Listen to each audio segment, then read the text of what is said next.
এই শোনো, চ্যানেলটি সাবস্ক্রাইব করে ঘন্টাটি বাজিয়ে দিও কেমন। যে মেয়ের সাথে আমার বিয়ে হয়েছে সে মেয়েটা খাটে বসে এক পায়ের উপর আর এক পা রেখে ডান হাতে একটা রিভলভার নিয়ে বসে আছে, আর রিভলভারটা আমার দিকে মুখ করে ধরে আছে। আমার অবস্থা একেবারে খারাপ হয়ে গেছে, তবুও ভয়ে জিজ্ঞেস করলাম, আপনি এটা কই পাইছেন? ওই, তোকে বলছি না আমার কথার উপরে কোনো কথা বলবি না। এখন তাড়াতাড়ি খাটে এসে শুয়ে পড়। এই লিভার বারটা নিয়ে এসেছি তোমাকে মারার জন্য। প্রতিদিন ভালোবাসার নতুন নতুন গল্প পেতে চ্যানেলটি সাবস্ক্রাইব করে পাশে থাকা বেল বাটনে ক্লিক করুন। রাত 1টা বাজে আর আমি এখন পর্যন্ত ছাদে দাঁড়িয়ে আছি। কেন জানি আজকে আর রুমে যেতে মন চাচ্ছে না। রাতের এই পরিবেশটা অনেক ভালো লাগছে, কিন্তু আমার মনের ভিতর কাল বৈশাখী ঝড় বয়ে যাচ্ছে। নিজের মনের কষ্টটা আজ কাউকে বলতে পারছি না। হঠাৎ পেছন থেকে কে যেন ডাক দিল। চোখের পানিগুলো মুছে পিছনে তাকিয়ে দেখি আব্বু দাঁড়িয়ে আছে। আব্বু আমার সামনে এসে বলতে লাগলো, নিলয়, তুই এখনো এখানে দাঁড়িয়ে আছিস কেন? নিশ্চয়। আমার কাঁধে হাত রেখে বলল, যা, তোর রুমে যা। মেয়েটা সেই কখন থেকে তোর রুমে একা বসে আছে। যাচ্ছি। আমি যেই আসতে যাব আব্বু আবার বলল, দেখ বাবা, মেয়েটা অনেক ভালো, ও তোকে অনেক সুখে রাখবে। আমি কিছু বললাম না, কারণ কিছু বলার মতো ভাষা নেই, তাই একটা শুকনো হাসি দিয়ে ছাদ থেকে নেমে রুমে চলে আসলাম। দরজার সামনে দাঁড়িয়ে আছি আর ভাবছি আজকে কি থেকে কি হয়ে গেল। একটা দীর্ঘ নিঃশ্বাস ছেড়ে রুমের দরজা খুলে ভিতরে আসলাম। রুমের লাইট অফ করা ছিল, তাই লাইট অন করে যেই খাটের দিকে তাকালাম তেমনি আমার পা কাঁপা কাঁপে শুরু হয়ে গেল। কারণ যে মেয়ের সাথে আমার বিয়ে হয়েছে সে মেয়েটা খাটে বসে এক পায়ের উপর আর এক পা রেখে ডান হাতে একটা রিভলভার নিয়ে বসে আছে, আর রিভলভারটা আমার দিকে মুখ করে ধরে আছে।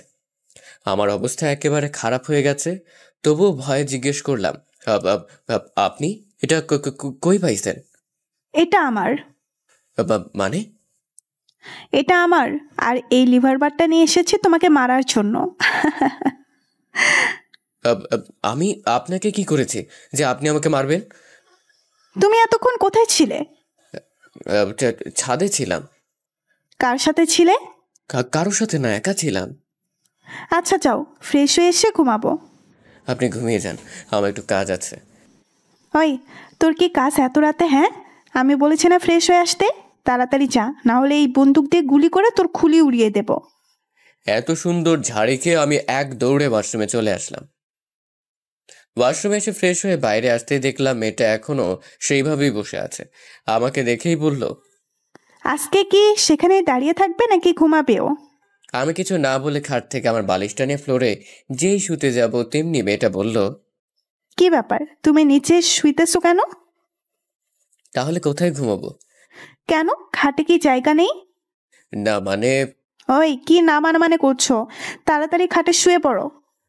না আপনি উপরে শুয়ে পড়ুন, আমি নিচে শুইতে পারবো। ওই, তোকে বলছি না আমার কথার উপরে কোনো কথা বলবি না। এখন তাড়াতাড়ি খাটে এসে শুয়ে পড়, না হলে এইটা তো দেখছোসি। আমি আর কিছু না বলে খাটে উপরে উঠে এক পাশে শুয়ে শুয়ে পড়লাম। হঠাৎ মেয়েটা আমার হাত ধরে টেনে আমার বুকের উপর শুয়ে পড়লো। আচ্ছা, আপনি বালিশ থাকতে আমার বুকের উপর শুলেন কেন? এখন থেকে তোমার বুকটা আমার বালিশ। এখন থেকে এখানেই ঘুমাবো। কেন, তোমার কোনো সমস্যা আছে? না, কোনো সমস্যা নেই। কিছু সময় নিরাপত্তা পালন করে হঠাৎ আমি বললাম, আপনাকে একটা প্রশ্ন করি। বলো। আপনার নাম কি? মেয়েটা আমার বুক থেকে মাথা তুলে ড্যাব ড্যাব করে তাকিয়ে বলল, তুমি কি আমার নাম জানো না? না। আমার নাম জান্নাতুল হাসানুল রোজা।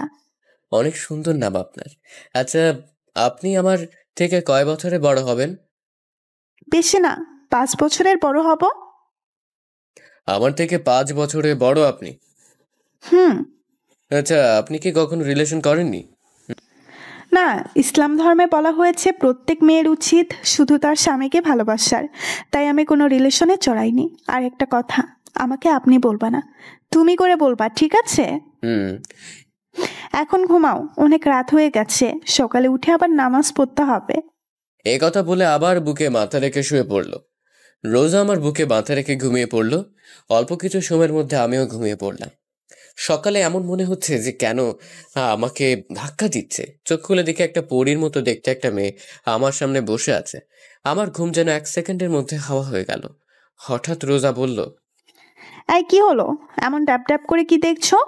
না মানে এত সকালে ডাক দিলেন কেন? এখন উঠে তাড়াতাড়ি গোসল করে মসজিদে নামাজ পড়তে চাও? এত সকালে কেউ গোসল করে নাকি? রোজা খাটের কর্নার থেকে বন্দুকটা নিয়ে আমার মাথায় ধরে বলল, কি বললি? আবার বল তো। কি? আমি কি বললাম? আমি যাচ্ছি গোসল করে নামাজ পড়তে। খাট থেকে নেমে দৌড়ে ওয়াশরুমে চলে আসলাম। ফ্রেশ হয়ে মসজিদে নামাজ পড়তে চলে আসলাম। নামাজ পড়ে মসজিদ থেকে বের হলাম। বাইরে পরিবেশটা অনেক ভালো লাগছে। আজকে অনেকদিন পর আবার ফজরের নামাজ পড়লাম। বেশি দেরি না করে বাসায় চলে আসলাম, কারণ আমার অনেক ঘুম পাচ্ছে। বাসায় এসে দেখলাম রোজা মাত্র নামাজ শেষ করলো। আমাকে দেখে বলল, তুমি একটু বসো, আমি জামাটা পাল্টে নেই, তারপর দুজনে একসাথে জগিং করতে যাব। কি? আমি কোথাও যেতে পারবো না, আমি এখন ঘুমাবো। আপনার যদি কোথাও যেতে মন চায় আপনি যেতে পারেন। ঠিক আছে জান্দু, তুমি একটু অপেক্ষা করো, আমি ড্রেস চেঞ্জ করে আসি, তারপর তোমাকে দেখছি। আমিও আর বসে না থেকে শুয়ে পড়লাম। হঠাৎ রোজা ওয়াশরুম থেকে বের হয়ে দেখলো আমি শুয়ে পড়েছি। ও আর কোনো কথা না বলে খাটের কর্নার থেকে রিভলভারটা নিয়ে আমার পেটে খোঁচা দিচ্ছে। আমি একটু বিরক্তি নিয়ে চোখ খুলে দেখি রোজা আমার সামনে বসে রিভলভার দিয়ে আমাকে খোঁচাচ্ছে। আমি এক লাফে খাট থেকে নেমে কিছুটা দূরে গিয়ে দাঁড়িয়ে বললাম, আচ্ছা আপনার সমস্যা কি? হ্যাঁ, কিছু একটা হলেই আপনি এই বন্দুকটা দেখিয়ে ভয় দেখান। আপনার সমস্যা কি বলেন তো? ফালতু মেয়ে যত সব। রোজা কিছু না বলে রুম থেকে চলে গেল। আমি ব্যালকনিতে চলে আসলাম। কেন জানি মনের ভিতরে খারাপ লাগছে। মেয়েটাকে একটু বেশিই বলে ফেলেছি মনে হয়। ব্যালকনিতে বসে এগুলো ভাবছিলাম, হঠাৎ রোজা আমার পাশে এসে বসলো। আমি অদ্ভুত দৃষ্টিতে ওর দিকে তাকিয়ে আছি, কারণ কিছুক্ষণ আগে আমি এই মেয়েটাকে এত কথা বললাম, আর এই মেয়ে এখন হাসি খুশি হয়ে আমার পাশে বসে কফি খাচ্ছে। আমাকে এইভাবে ওর দিকে তাকিয়ে থাকতে দেখে রোজা ওর কফির মগটা আমার দিকে বাড়িয়ে দিল। নাও তাড়াতাড়ি কফিটা খেয়ে নাও, না হলে ঠান্ডা হয়ে যাবে। না, আমার এখন কফি খাওয়ার মুড নেই। ওই, তোরে খাইতে কইছি না? তুই আমার উপরে আবার কথা বলস কেন? না মানে, ওই, কি মানে? কফি খাবি নাকি গুলি খাবি? আমি কিছু না বলে রোজার হাত থেকে কফির মগটা নিয়ে নিলাম। রোজা মুচকি হেসে বলল, আমার সোনাটা। আমি কিছু না বলে কফি খাচ্ছি। হঠাৎ আমি বললাম, সরি। কিসের জন্য? না মানে, কিছুক্ষণ আগে তোমার সাথে খারাপ ব্যবহার করেছিলাম, তাই সরি। না, আমি কিছুই মনে করিনি। কি অদ্ভুত মেয়ে, এত জোরে ধমক দিলাম আর এই মেয়ে বলছে কিছুই না। রোজা আমার সাথে চেপে বসলো। আমি যেই উঠতে যাব তেমনি রোজা আমাকে টান মেরে বসিয়ে বলল, ওই, কোথায় যাচ্ছ? রুমে। না, রুমে যাওয়ার কোনো প্রয়োজন নেই, এখানেই বসে থাকো। দেখো সকালের পরিবেশটা কত সুন্দর। আমি এক মনে রোজার দিকে তাকিয়ে আছি। এই মেয়েটা অনেক অদ্ভুত, আবার মায়াবীও। মাত্র কালকে দেখা হলো, আর এমন দেখাচ্ছে যে সে আমাকে আরো অনেক বছর আগে থেকে ভালোবাসে। ডাইনিং টেবিলে বসে আছি, আম্মু আর রোজা রান্নাঘরে কাজ করছে। আব্বু, তোমরা আমার সাথে এমন করলে কেন? আব্বু আর নেহা চোখ বড় বড় করে তাকিয়ে আছে।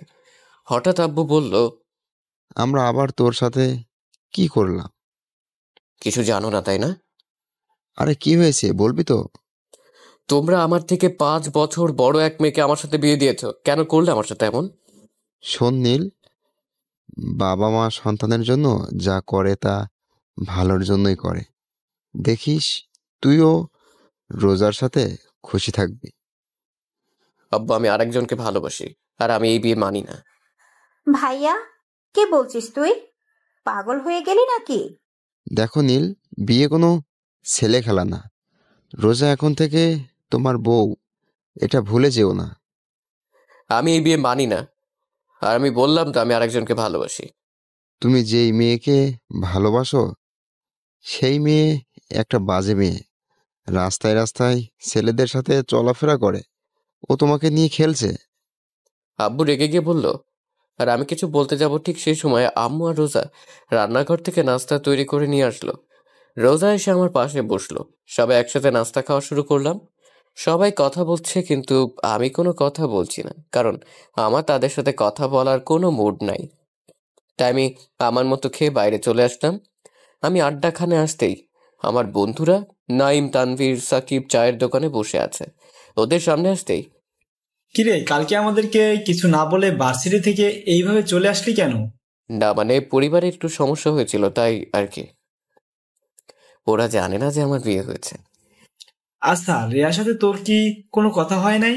কালকে থেকে ও আমাদেরকে কল দিচ্ছে তোর কথা জিজ্ঞেস করার জন্য। আর আমরাও তোকে কল করলাম, কিন্তু তোর ফোন বন্ধ দেখাচ্ছে। কালকে রাগের মাথায় মোবাইল ভেঙে ফেলেছিলাম, তারপরে মোবাইলের চার্জ ছিল না হয়তো। আচ্ছা, আগে এটা বল, তোরা আজকে আমাকে এত কথা জিজ্ঞেস করছিস কেন? না মানে, তুই তো কোনোদিন এমন করিসনি তাই। আচ্ছা বাদ দে, ওদের সাথে আর কিছু সময় আড্ডা দিতে দিতে দুপুর হয়ে গেল। জোহর নামাজ পড়ে বাসায় আসলাম। বাসায় আসতেই আমি আমার মোবাইলটা খুঁজছি, কিন্তু কোনো জায়গায় পাইনি। শেষ পেশা না পেরে নেহার রুমে গেলাম। নেহার রুমে এসে দেখি ও পড়ছে। আমি ওর রুমের ভিতর ঢুকে ওর সামনে গিয়ে ওর মাথায় আস্তে একটা থাপ্পড় মারলাম। নেহা পড়া বাদ দিয়ে রাগী লোক নিয়ে আমার দিকে তাকালো। কি চাই? কালকে যে আমি আমার মোবাইলটা ভেঙেছিলাম, ওটা তো কালকে আমার রুমেই ছিল, কিন্তু এখন পাচ্ছি না। বল না, তুই কি কিছু জানিস নাকি? বললে আমি কি পারবো? তোর কি লাগবো? বেশি কিছু না, বিকেলে ঘুরতে নিয়ে যেতে হবে ঠিক আছে, এখন বল। ভাবির কাছে, আর তোর ভাবি এখন কোথায়? রান্নাঘরে। আমি আর কিছু না বলে রান্নাঘরের সামনে চলে আসলাম। রান্নাঘরের সামনে এসে দেখি রোজা একটাই রান্না করছে। আমি রান্নাঘরে ঢুকে পড়লাম। কেমনে যেন রোজা রান্নাঘরে কারো উপস্থিতি টের পেয়ে তাড়াতাড়ি পেছন করে তাকালো। রোজা আমাকে দেখে বলল, সকাল থেকে এই পর্যন্ত কোথায় ছিলে? বন্ধুদের সাথে। নামাজ পড়ছিলা? আবার একটা কথা ছিল। বলো। আমার মোবাইলটা কোথায়? বলবো, তার আগে আমার একটা শর্ত আছে। বলো কি? আমাকে এখন পেছন থেকে জড়িয়ে ধরো, তাহলে বলবো। কি পাগল হয়ে গিয়েছো নাকি? যত তাড়াতাড়ি ধরবে তত তাড়াতাড়ি মোবাইল পেয়ে যাবে। কি? আমি পারবো না, অন্য কিছু বলো। তোমার ইচ্ছা, না ধরলে নাই, আমার কিছু চাই আসে না। কেউ এসে গেলে খারাপ হয়ে যাবে। ওই, কে কি বলবে? হ্যাঁ, তুই কি অন্য কোনো মেয়েকে জড়িয়ে ধরবি যে কেউ দেখলে খারাপ ভাববে? এখন চুপচাপ দাঁড়িয়ে না থেকে তুই তোর কাজ কর, নাহলে চিৎকার করে সবাইকে বলবো তুই আমাকে নির্যাতন করছিস। রান্না করা বাদ দিয়ে পেছনে ঘুরে রাগে লোক নিয়ে বলল, শুরু হয়ে গেছে থ্রেটটা। ওই, কি বিড়বিড় করছিস? আবার পিছনে ঘুরে ওর কাজ করতে করতে বলল। আমি আর কিছু না বলে রোজার পেছনে গিয়ে ওর দুই কাঁধে হাত দিয়ে রেখেছি। রোজা আমার হাতে স্পর্শ পেয়ে কিছুটা কেঁপে উঠল। না আমি কি বলছি? আমার কাঁধ ব্যথা করতেছে। তো তাহলে তুই আমার কাঁধে হাত রেখেছিস কেন? আমাকে জড়িয়ে ধর, না হলে। কি আর করার, শেষমেশ রোজাকে জড়িয়ে ধরতে হলো। কিন্তু ওকে জড়িয়ে ধরতেই দুজনে কেঁপে উঠলাম। কেমন যেন এক অন্যরকম অনুভূতি। রোজার কাজ না করে চুপচাপ দাঁড়িয়ে আছে চোখ বন্ধ করে। আমার মোবাইলটা কোথায়? ওটা তো ভেঙে গিয়েছিল, তাই আমি ফেলে দিয়েছি। কি? তুমি আমার মোবাইল ফেলে দিয়েছো? ওটার মধ্যে আমার সিম কার্ড ছিল আর তুমি সেটা ফালাই দিছো? আমি ওকে ছেড়ে দিয়ে বললাম, রোজা সত্যি করে বলো তো। ফেলে দিয়েছি, কারণ ওটা একটা ভাঙা মোবাইল ছিল তাই। আর আমি কি জানতাম নাকি যে মোবাইলের ভেতরে সিম কার্ড ছিল? আমি কিছু না বলে রুমে চলে আসলাম। বিকেলে ব্যালকনিতে বসেছিলাম, এমন সময় নেহা আসলো। এসেই বলল, ওই, ঘুরতে নিয়ে যাবি না? না গেলে হয় না? দেখ, তুই কিন্তু আমাকে কথা দিয়েছিস, এখন কথা মোতাবেক কাজ কর। আচ্ছা ঠিক আছে, তুই যা, আমি রেডি হয়ে আসছি। অল্প কিছু সময়ের মধ্যে রেডি হয়ে নিচে চলে আসলাম। নেহার জন্য অপেক্ষা করতে লাগলাম। হঠাৎ মাথায় একটা কথা আসলো। আজকে দুপুরের পর থেকে রোজা রুমে আসেনি, আর ওর সাথে দেখাও হয়নি। হঠাৎ নেহা আমার সামনে এসে বলল, চল ভাইয়া, আমরা রেডি। আমার মানে? আমি আর ভাবি। কিন্তু তুই তো বলেছিলি তুই একা যাবি। ওই, খবরদার, মিথ্যা কথা বলবি না। আমি বলেছি ঘুরতে নিয়ে যেতে হবে, কিন্তু এইটা বলি নাই যে আমাকে নিয়ে যেতে হবে। আচ্ছা ঠিক আছে, তোর ভাবি কই? নেহা চোখ দিয়ে ইশারা করে সাইডে দেখতে বলল। আমি সাইডে তাকাতে অবাক, কারণ রোজা একটা নীল রঙের শাড়ি পরেছে, আর এই শাড়িতে ওকে সুন্দর লাগছে। ওর টানা টানা হরিণের মতো চোখে একটা দৃষ্টিতে তাকিয়ে থাকতে মন যাচ্ছে। রোজা আমাকে এইভাবে ওর দিকে তাকিয়ে থাকতে দেখে লজ্জায় লাল হয়ে গেল। আমার দুজনের অবস্থা দেখে নেহা বলল, ওই, আজকে কি তোমরা যাইবা নাকি এখানে একজন আরেকজনের দিকে তাকায় থাকবা? নেহার কথা শুনে আমাদের দুজনের গোড় কাটলো। চল। আমি গাড়ি ড্রাইভ করছি আর পিছনে রোজা আর নেহা কথা বলেই যাচ্ছে, থামার কোনো নামই নেই। ওদের কথা শুনে মন চাচ্ছে গাড়ি থেকে লাফ দিই। হঠাৎ নেহা বলল, ভাইয়া, ওই দোকানটার সামনে গাড়ি থামা। কেন? ফুচকা খাবো তাই। এখন কথা কম বলে গাড়ি থামা। দোকানটার সামনে গাড়ি থামাতেই রোজা আর নেহা গাড়ি থেকে হাওয়া বাইরে তাকিয়ে দেখি ওরা দোকানের দিকে হাঁটা দিচ্ছে। কি আর করার, ওদের পিছে পিছে যেতে হলো। রোজা আর নেহা এক পাশে বসলো আর আমি আর এক পাশে। কিছু সময় পর নেহা আর রোজা এমনভাবে ফুচকা খাওয়া শুরু করলো যে অনেক বছর পর ফুচকা দেখছে। একটার পর একটা মুখের ভিতর ঢুকেই চলেছে। হঠাৎ কোথা থেকে যেন একটা মেয়ে আমার পাশের সিটে বসে পড়লো। রোজা আর নেহা খাওয়ার মধ্যেই ব্যস্ত, আর আমি ড্যাব ড্যাব করে মেয়েটার দিকে তাকিয়ে আছি। মেয়েটার গায়ের রং ফর্সা। মেয়েটা একটা কালো রঙের শাড়ি পরেছে, হাতে কালো চুড়ি, কপালে কালো টিপ। মেয়েটাকে অনেক সুন্দর লাগছে। হঠাৎ মেয়েটা আমাকে বলল, আচ্ছা, আপনি কি সিঙ্গেল? আমি আপনাকে অনেক ভালোবেসে ফেলেছি।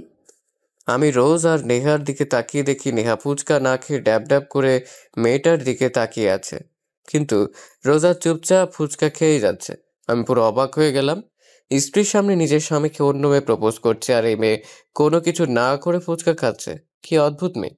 মেয়েটা আবার বলতে শুরু করলো, আসলে আপনাকে আমার অনেক ভালো লেগেছে, তাই জিজ্ঞেস করলাম। আচ্ছা, আপনার নাম্বারটা দিতে মেয়েটার কিছু না বলে হঠাৎ উঠে এক দৌড়ে দোকানের ভেতর থেকে বের হয়ে গেল। আমি এটার কাণ্ড দেখে অবাক হয়ে গেলাম। এমনভাবে দৌড় দিল যে কোনো ভূত দেখেছে। আমি নেহার দিকে তাকিয়ে দেখে ও রোজার দিকে তাকিয়ে আছে। আমি রোজার দিকে তাকাতে আমার গলা শুকিয়ে কাঠ হয়ে গেছে, কারণ রোজা সে রিভলভারটা টেবিলের উপর রাখা আর ও চুপচাপ ফুচকা খাচ্ছে যেন কিছুই না। নেহা এমনভাবে রোজার দিকে তাকিয়ে আছে যে ওর চোখ এক্ষুনি বের হয়ে আসবে।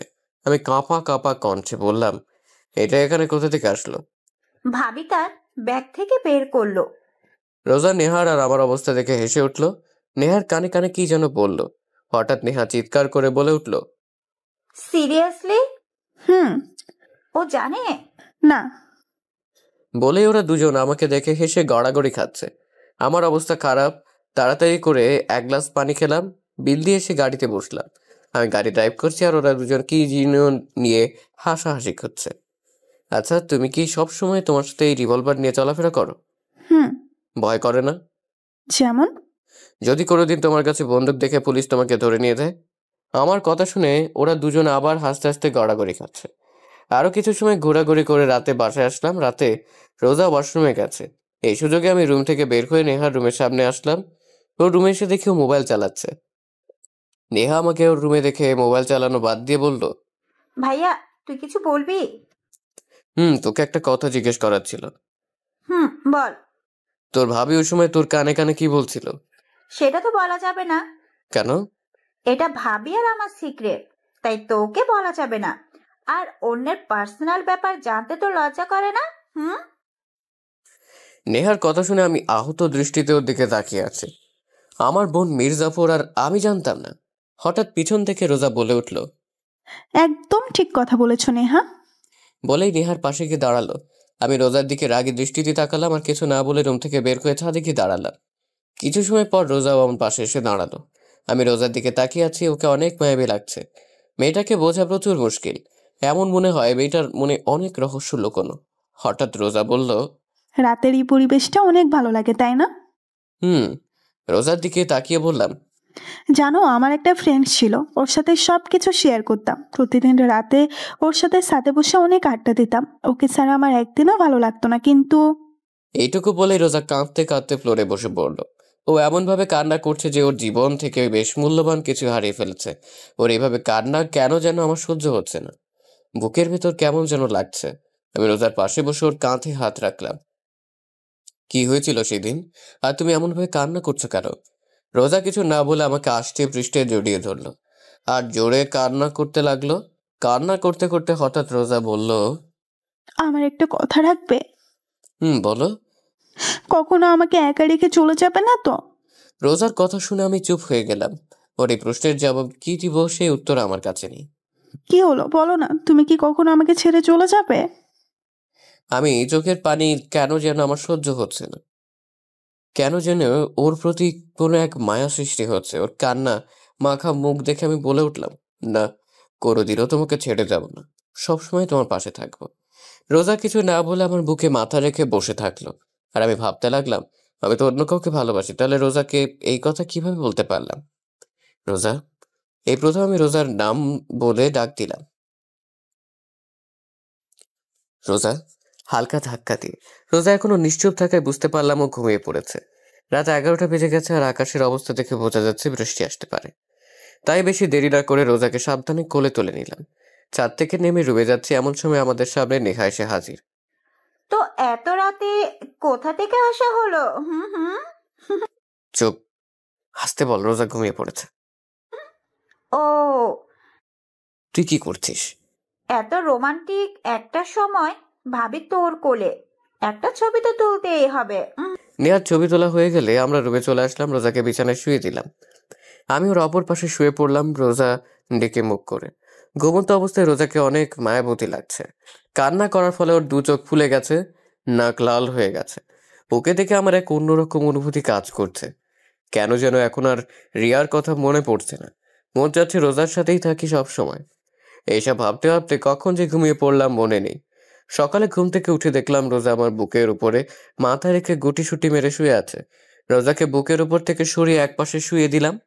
আমি উঠে ওয়াশরুমে চলে আসলাম। কিছু সময় পর ফ্রেশ হয়ে নিচে আসলাম। কি রে, রোজা কোথায়?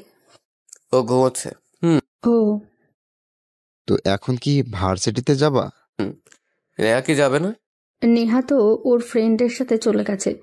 ও, কিছু সময় পর ভার্সিটির উদ্দেশ্যে রওনা দিলাম। কিছু সময়ের মধ্যে ভার্সিটিতে পৌঁছে গেলাম। ভার্সিটির ভিতর ঢুকতেই কোথা থেকে যেন রিয়া দৌড়ে এসে আমাকে জড়িয়ে ধরলো আর বলতে লাগলো, ওই কালকে কোথায় ছিলে আর তোমার মোবাইল বন্ধ কেন? রিয়ার এইভাবে জড়িয়ে ধরে আমার কেন যেন ভালো লাগছে না। ওকে এক ঝটকায় নিজের থেকে ছাড়িয়ে নিয়ে বললাম, একটু প্রবলেম হয়েছিল তাই আর কি। তো আমি কি কিছু হেল্প করতে পারবো নাকি? না, দরকার নেই, এখন চলো ক্লাসে যাই। না, আজকে গল্প করব, চলো। না, আমার এখন গল্প করার কোনো মুড নেই। না, তোমাকে বলেছি না এখন গল্প করব, চলো। আমি রিয়ার হাত থেকে আমার হাত এক টান দিয়ে ছাড়িয়ে নিয়ে বললাম, এত বায়না করো কেন? বললাম না আবার এখন তোমার সাথে গল্প করার মুড নেই। সরি। রিয়া কিছু না বলে সেখান থেকে চলে গেল। আমি ভাবতে লাগলাম, আজ এই প্রথম আমি রিয়ার সাথে এমন ব্যবহার করলাম, কিন্তু কেন করলাম তা অজানা। অনেক সময় খোঁজার পর ক্যাম্পাসের এক কোণে আম গাছের নিচে বসে আছে। আমি রিয়ার সামনে গিয়ে দাঁড়ালাম। অনেকক্ষণ হয়ে গেল কিন্তু রিয়া এখন পর্যন্ত নিচের দিকে তাকিয়ে আছে। আমি আর না পেরে রিয়ার সামনে বসে পড়লাম। সরি সরি বললাম তো। আমার আপনার সরি লাগবে না, আপনি এখন আসতে পারেন। না, আমি এখন আমার জানের সাথে গল্প করব। দরকার নাই আপনার গল্প। আমি রিয়ার পাশে বসে রিয়ার মাথা ধরে আমার কাঁধে রাখলাম। রিয়া আমার কাঁধে মাথা রেখে চুপচাপ বসে আছে।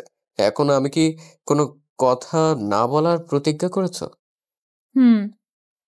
ঠিক আছে, আমি কোনো কথা বলবো না। আমার শোনাটা কি রাগ করেছে? রিয়ার মুখের কথা শুনে আমার রোজার কথা মনে পড়ে গেল। এই মেয়ে এখন কি যেন করছে।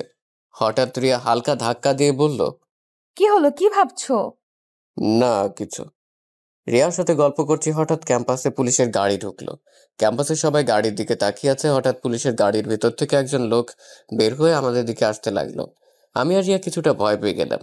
লোকটার সামনে এসে বলল, আপনাকে ম্যাডাম ডেকেছে। আমি কি করেছি যে আপনার ম্যাডাম আমাকে ডেকেছে? সেটা না হয় ম্যাডামের কাছ থেকেই শুনে নিয়েন। বলেই আমার হাত ধরে টেনে নিয়ে যেতে লাগলো, যেন আমি কোনো আসামি। পুরো ক্যাম্পাসের সবাই আমার দিকে তাকিয়ে আছে আর ভয়ে আমার গলা শুকিয়ে কাঠ। হার্টবিট কয়েক গুণ গতিতে লাফাতে লাগলো। লোকটা পুলিশের গাড়ি সামনে এসে বলল, ম্যাম নিয়ে এসেছি। আপনি এখন যেতে পারেন। লোকটা চলে গেল। গাড়ির ভিতরে যে মেয়েটা বসেছিল তাকে দেখে আমার মাথায় আকাশ ভেঙে পড়লো। আমার গলা দিয়ে কোনো কথা বের হচ্ছে না। তারপরও কাঁপা কাঁপা গলায় বললাম, তুমি? তো এখানে কি অন্য কেউ থাকার কথা ছিল নাকি? পুলিশ থাকার কথা। না। তুমি গাঁজা টাজা খাইছো নাকি? না, কেন? তাহলে তুমি কি আমার শরীরে পুলিশের ইউনিফর্ম পরা তাকে দেখো না? তাহলে তুমি কি আসলেই পুলিশ? কোন পোস্টে? ওসি। আচ্ছা, তুমি কি এখন গোয়েন্দার মতো কি শুধু প্রশ্নই করে যাবে নাকি গাড়িতে উঠে বসবে? দেখো, পুরো ক্যাম্পাসের সব লোক আমাদের দিকে তাকিয়ে আছে। রোজার কথা শুনে আশপাশে তাকিয়ে দেখি সবাই আমাদের দিকে তাকিয়ে আছে। রিয়ার দিকে তাকিয়ে দেখি ওইখানেই তো মেরে দাঁড়িয়ে আছে। আমি কোনো কথা না বলে গাড়িতে উঠে বসলাম। রোজা ড্রাইভ করছে আর আমি চুপচাপ ড্যাব ড্যাব করে রোজার দিকে তাকিয়ে আছি। রোজাকে এই ড্রেসে এক কথায় অসাধারণ লাগছে। রোজা আমাকে এইভাবে তাকিয়ে থাকতে দেখে লজ্জা মাখা মুখে বলল, ওই, এভাবে ড্যাব ড্যাব করে তাকিয়ে কি দেখছো? তোমাকে। আমাকে দেখার মতো আমার মাঝে এমন কি আছে? বলতে পারলাম না, কিন্তু তোমাকে অনেক সুন্দর লাগছে। তাই? আচ্ছা, এই কয়দিন না আমাকে ভয় পাইতা, এখন কি ভয় লাগছে না? না, ভয় কেন লাগবে? আমার সাথে ফাজলামি? আমাকে ছাড়া অন্য কোনো মেয়ের সাথে থাকলে তোমাকে জেলে ভরে দিতে পারবো। রোজার কথা শুনে এখন ভয় লাগতে শুরু করলো, কারণ এমের কথা বলা যায় না, বিনা কারণে জেলেও ঢুকিয়ে দিতে পারে। আমি রোজার দিক থেকে চোখ ফিরিয়ে বাইরের দিকে তাকিয়ে থাকলাম। আমার অবস্থা দেখে রোজা হেসে ফেলল। কিছুক্ষণ পর রোজা আমাকে নিয়ে লেকের পাড়ে আসলো। রোজা আর আমি একটা বেঞ্চে বসে আছি, কেউ কোনো কথা বলছি না। নিরাপত্তা ভেঙে হঠাৎ রোজা বলল, তোমাকে একটা প্রশ্ন করি। বলো। ক্যাম্পাসে তোমার সাথে যে মেয়েটা বসেছিল সেটা কি আমার সতীন? রোজা এমন প্রশ্ন করবে তা ভাবতে পারিনি। ওর এই প্রশ্নের জবাব কি দিব তা ভেবে পাচ্ছি না। আমাকে চুপ থাকতে দেখে রোজা বলল, এই শোনো, আমি কিন্তু অন্য কারোর সাথে আমার স্বামীর ভাগ বসাবো না, তুমি শুধু আমার। অন্য কোনো মেয়ের দিকে তাকালে তোমাকে বিনা টিকিটে উপরে পাঠিয়ে দিব। বুঝেছি। আচ্ছা, একটা প্রশ্ন করি। বলো। তুমি জানলে কিভাবে যে ওই মেয়ের সাথে আমার কিছু চলছে? আমাদের বিয়ের আগে আব্বু বলেছিল তুমি একটা মেয়েকে ভালোবাসো, আর সেই মেয়ে নাকি তোমার সাথে খেলা করছে। আর আজকে তুমি আর ওই মেয়ে নিয়ে ক্যাম্পাসের একবারে কর্নারে বসেছিলে, তাই আমার আর বুঝতে বাকি রইলো না এটাই সেই মেয়ে। রোজা এক নিঃশ্বাসে বলল, তো তোমার কি আমার উপর কোনো রাগ বা কষ্ট নেই? রাগ বা কষ্ট থাকবে কেন? এই যে তোমার স্বামী যে অন্য মেয়ের সাথে বসেছিল। রোজার বোনের কথা জানার জন্য বললাম। আমি কি মানুষ নাকি যে আমার কষ্ট থাকবে? এখন চলো, এখানে ভালো লাগছে না। বলে রোজা সেখান থেকে উঠে গাড়িতে গিয়ে বসলো। রোজার আচরণ দেখে বুঝলাম ও অনেক কষ্ট পেয়েছে। কেন যেন এই মেয়েকে বুঝতে পারছি না, পুরো অদ্ভুত একটা মেয়ে। আমি গিয়ে রোজার পাশে বসলাম। রোজা কিছু না বলে চুপচাপ ড্রাইভ করতে লাগলো। আমার নিজের ভিতর কেমন যেন একটা গিল্টি ফিল হতে লাগলো। রোজাকে কি বলবো তা খুঁজে পাচ্ছি না। হঠাৎ রোজা একটা মলের সামনে গাড়ি থামিয়ে বলল, নামো। আমরা এখানে কেন এসেছি? ভাই, তুই নামবি নাকি অন্য কোনো পদক্ষেপ নেব? আমি কিছু না বলে গাড়ি থেকে নেমে রোজার পিছনে পিছনে চুপচাপ হাঁটছি। হঠাৎ রোজা একটা মোবাইলের শোরুম ঢুকলো। আমি একটু দাঁড়িয়ে ভাবলাম রোজা এখানে কেন এসেছে। কিছু না ভেবে দোকানের ভিতর ঢুকে পড়লাম। রোজা একটা মোবাইল সিম কার্ড কিনলো।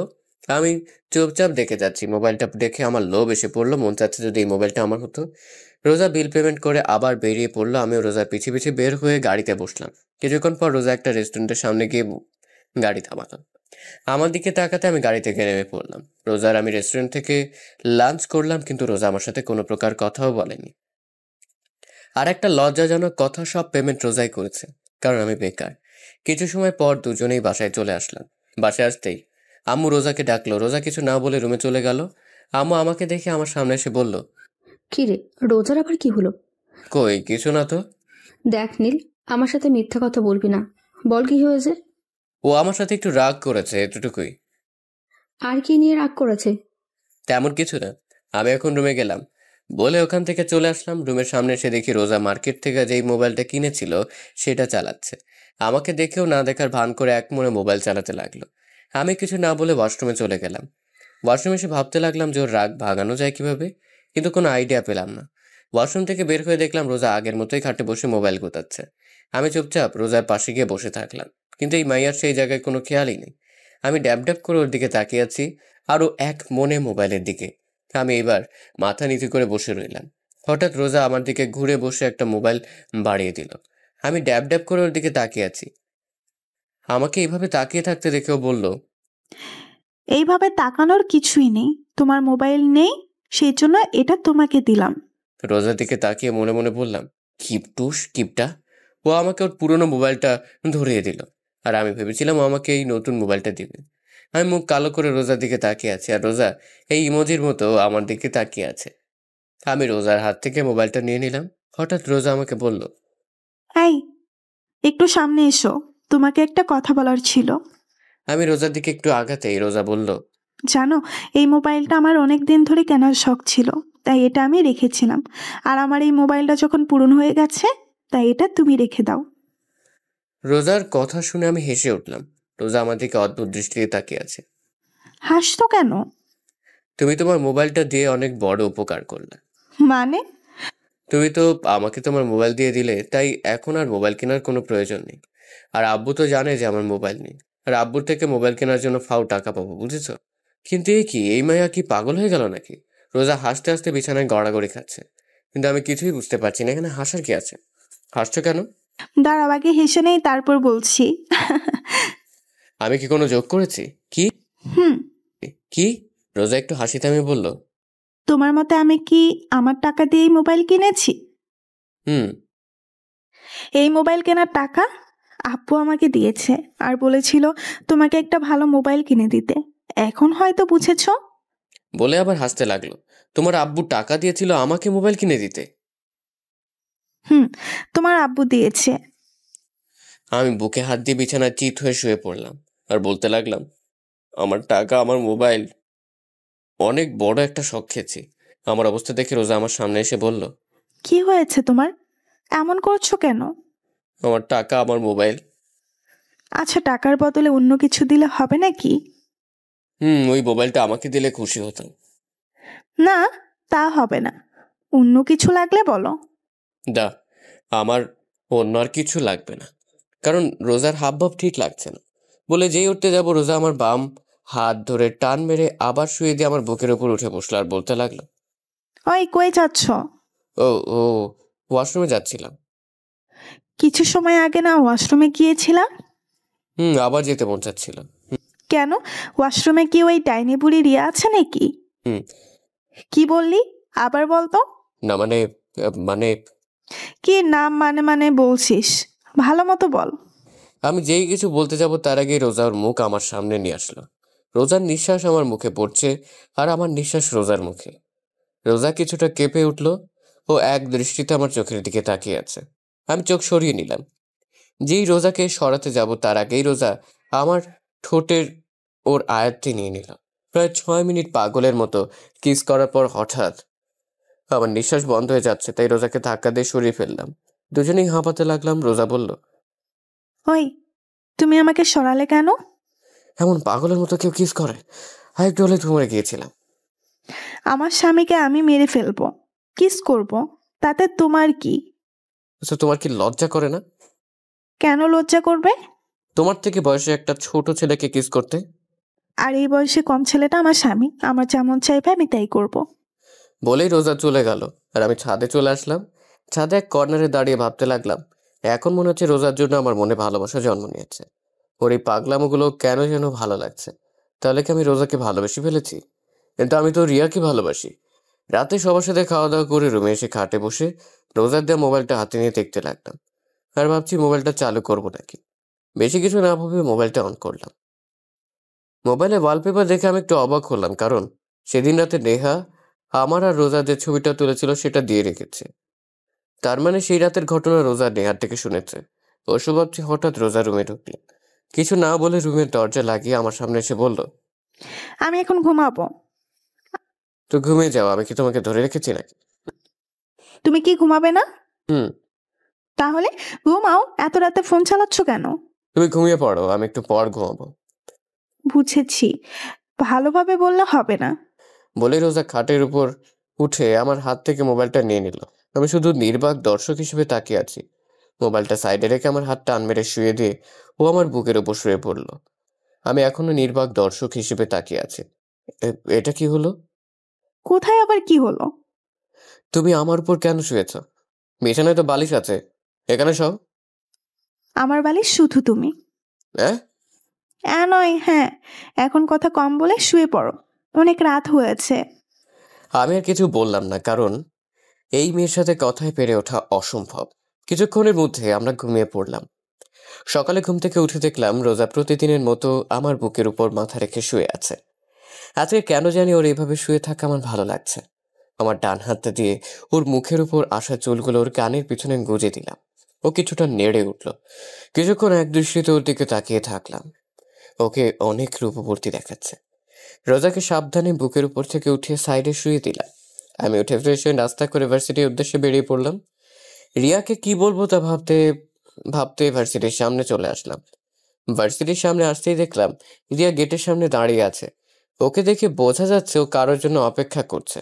হঠাৎ রিয়া আমাকে দেখে আমার সামনে দৌড়ে আসলো আর এসেই বলতে লাগলো, তুমি ঠিক আছো তো? কি হয়েছে তোমার? আর এমন দেখাচ্ছে কেন তোমাকে? কালকে ওই পুলিশ তোমাকে ধরে নিয়ে গেল, সেটা নিয়ে আমি অনেক টেনশনে ছিলাম।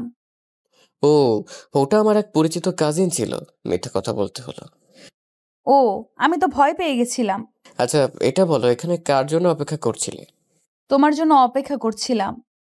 কেন? আজকে সারা দিন তোমাকে নিয়ে ঘুরবো। তাই? হুম। তো কোথায় যাবে এখন? লেকের পাড়ে যাব, চলো। ঠিক আছে, চলো। আমি আর রিয়া রিক্সায় উঠলাম। রিক্সা চলছে তার আপন গতিতে। রিয়া আমার এক হাত জাপটে ধরে বসছে। ওর এইভাবে আমার হাত ধরে থাকা কেন জানি ভালো লাগছে না। কিছু সময়ের মধ্যে লেকের পাড়ে এসে পড়লাম। রিক্সা ভাড়া মিটিয়ে আমি আর রিয়া পাশাপাশি হাঁটছি। হঠাৎ রিয়া বলল, চলো ওখানে বসি। ঠিক আছে। রিয়া আর আমি পাশাপাশি বসলাম। অনেক সময় হয়ে গেল, কিন্তু দুজনেই চুপচাপ বসে আছি। কিছু সময় পর হঠাৎ রিয়া বলল, একটা কথা জিজ্ঞেস করার ছিল। সামনের দিকে তাকিয়ে বলল, বলো, কি জিজ্ঞেস করতে চাও? রিয়ার দিকে তাকিয়ে বললাম, সত্যি কথা বলবে তো? বলো, কি এমন কথা? তুমি কি আমার থেকে কিছু লুকাচ্ছ? আমি রিয়ার কথার উত্তর কি দিব সেটা ভাবছি। ওকে কি সত্যিটা বলে দিব, নাকি আমাকে চুপ থাকতে দেখে রিয়া বলল, কি হলো, কি ভাবছো? না, কিছু না। তুমি কি বলছিলে? আমি বলছিলাম যে তুমি কি আমার থেকে কিছু লুকাচ্ছ? না মানে, আমি তোমাকে থেকে কি লুকাবো? না মানে তুমি কিছুটা বদলে গিয়েছো, আগের মতো আর নেই। আমি আগের মতোই আছি। আচ্ছা, বাদ দাও এই টপিক। দুজনে আবার চুপ হয়ে গেলাম, কেউ কোনো কথা বলছি না। আবার কিছু সময় পার হয়ে গেল। হঠাৎ আমার মোবাইলে কল আসলো। মোবাইলের স্ক্রিনে তাকিয়ে দেখে অন্য নাম্বার থেকে কল এসেছে। আমি তো এই সিম কার্ডের নাম্বার কাউকে দেইনি, তাহলে কে কল দিল? এসব ভাবতে ভাবতে কলটা কেটে গেল। এটা দেখে রিয়া বলল, কি ব্যাপার, কলটা ধরলে না কেন? আমি কিছু বলতে যাব তার আগে আবার কল আসলো, সে একই নাম্বার থেকে। রিয়ার থেকে কিছুটা দূরে গিয়ে কলটা রিসিভ করলাম। রিসিভ করতেই, ওই কই তুমি? কে আপনি, আর কাকে কল দিয়েছেন? ওই আমি রোজা। রোজা? আমি। এখন কই তুমি? আমি তো এখন ভার্সিটিতে আছি। সত্যি তো? হুম। ঠিক আছে, বাই। রোজা কলটা কেটে দিল। রোজার গলার আওয়াজ শুনে মনে হলো কান্না করছে। হঠাৎ রিয়া আমার পাশে এসে দাঁড়ালো। কি ব্যাপার, কে কল করেছিল? আব্বু। মিথ্যে বললাম। কি বললো? আরে তেমন কিছু না, এমনি কল দিয়েছিল। তুমি আমার থেকে কিছু লুকাচ্ছ না তো?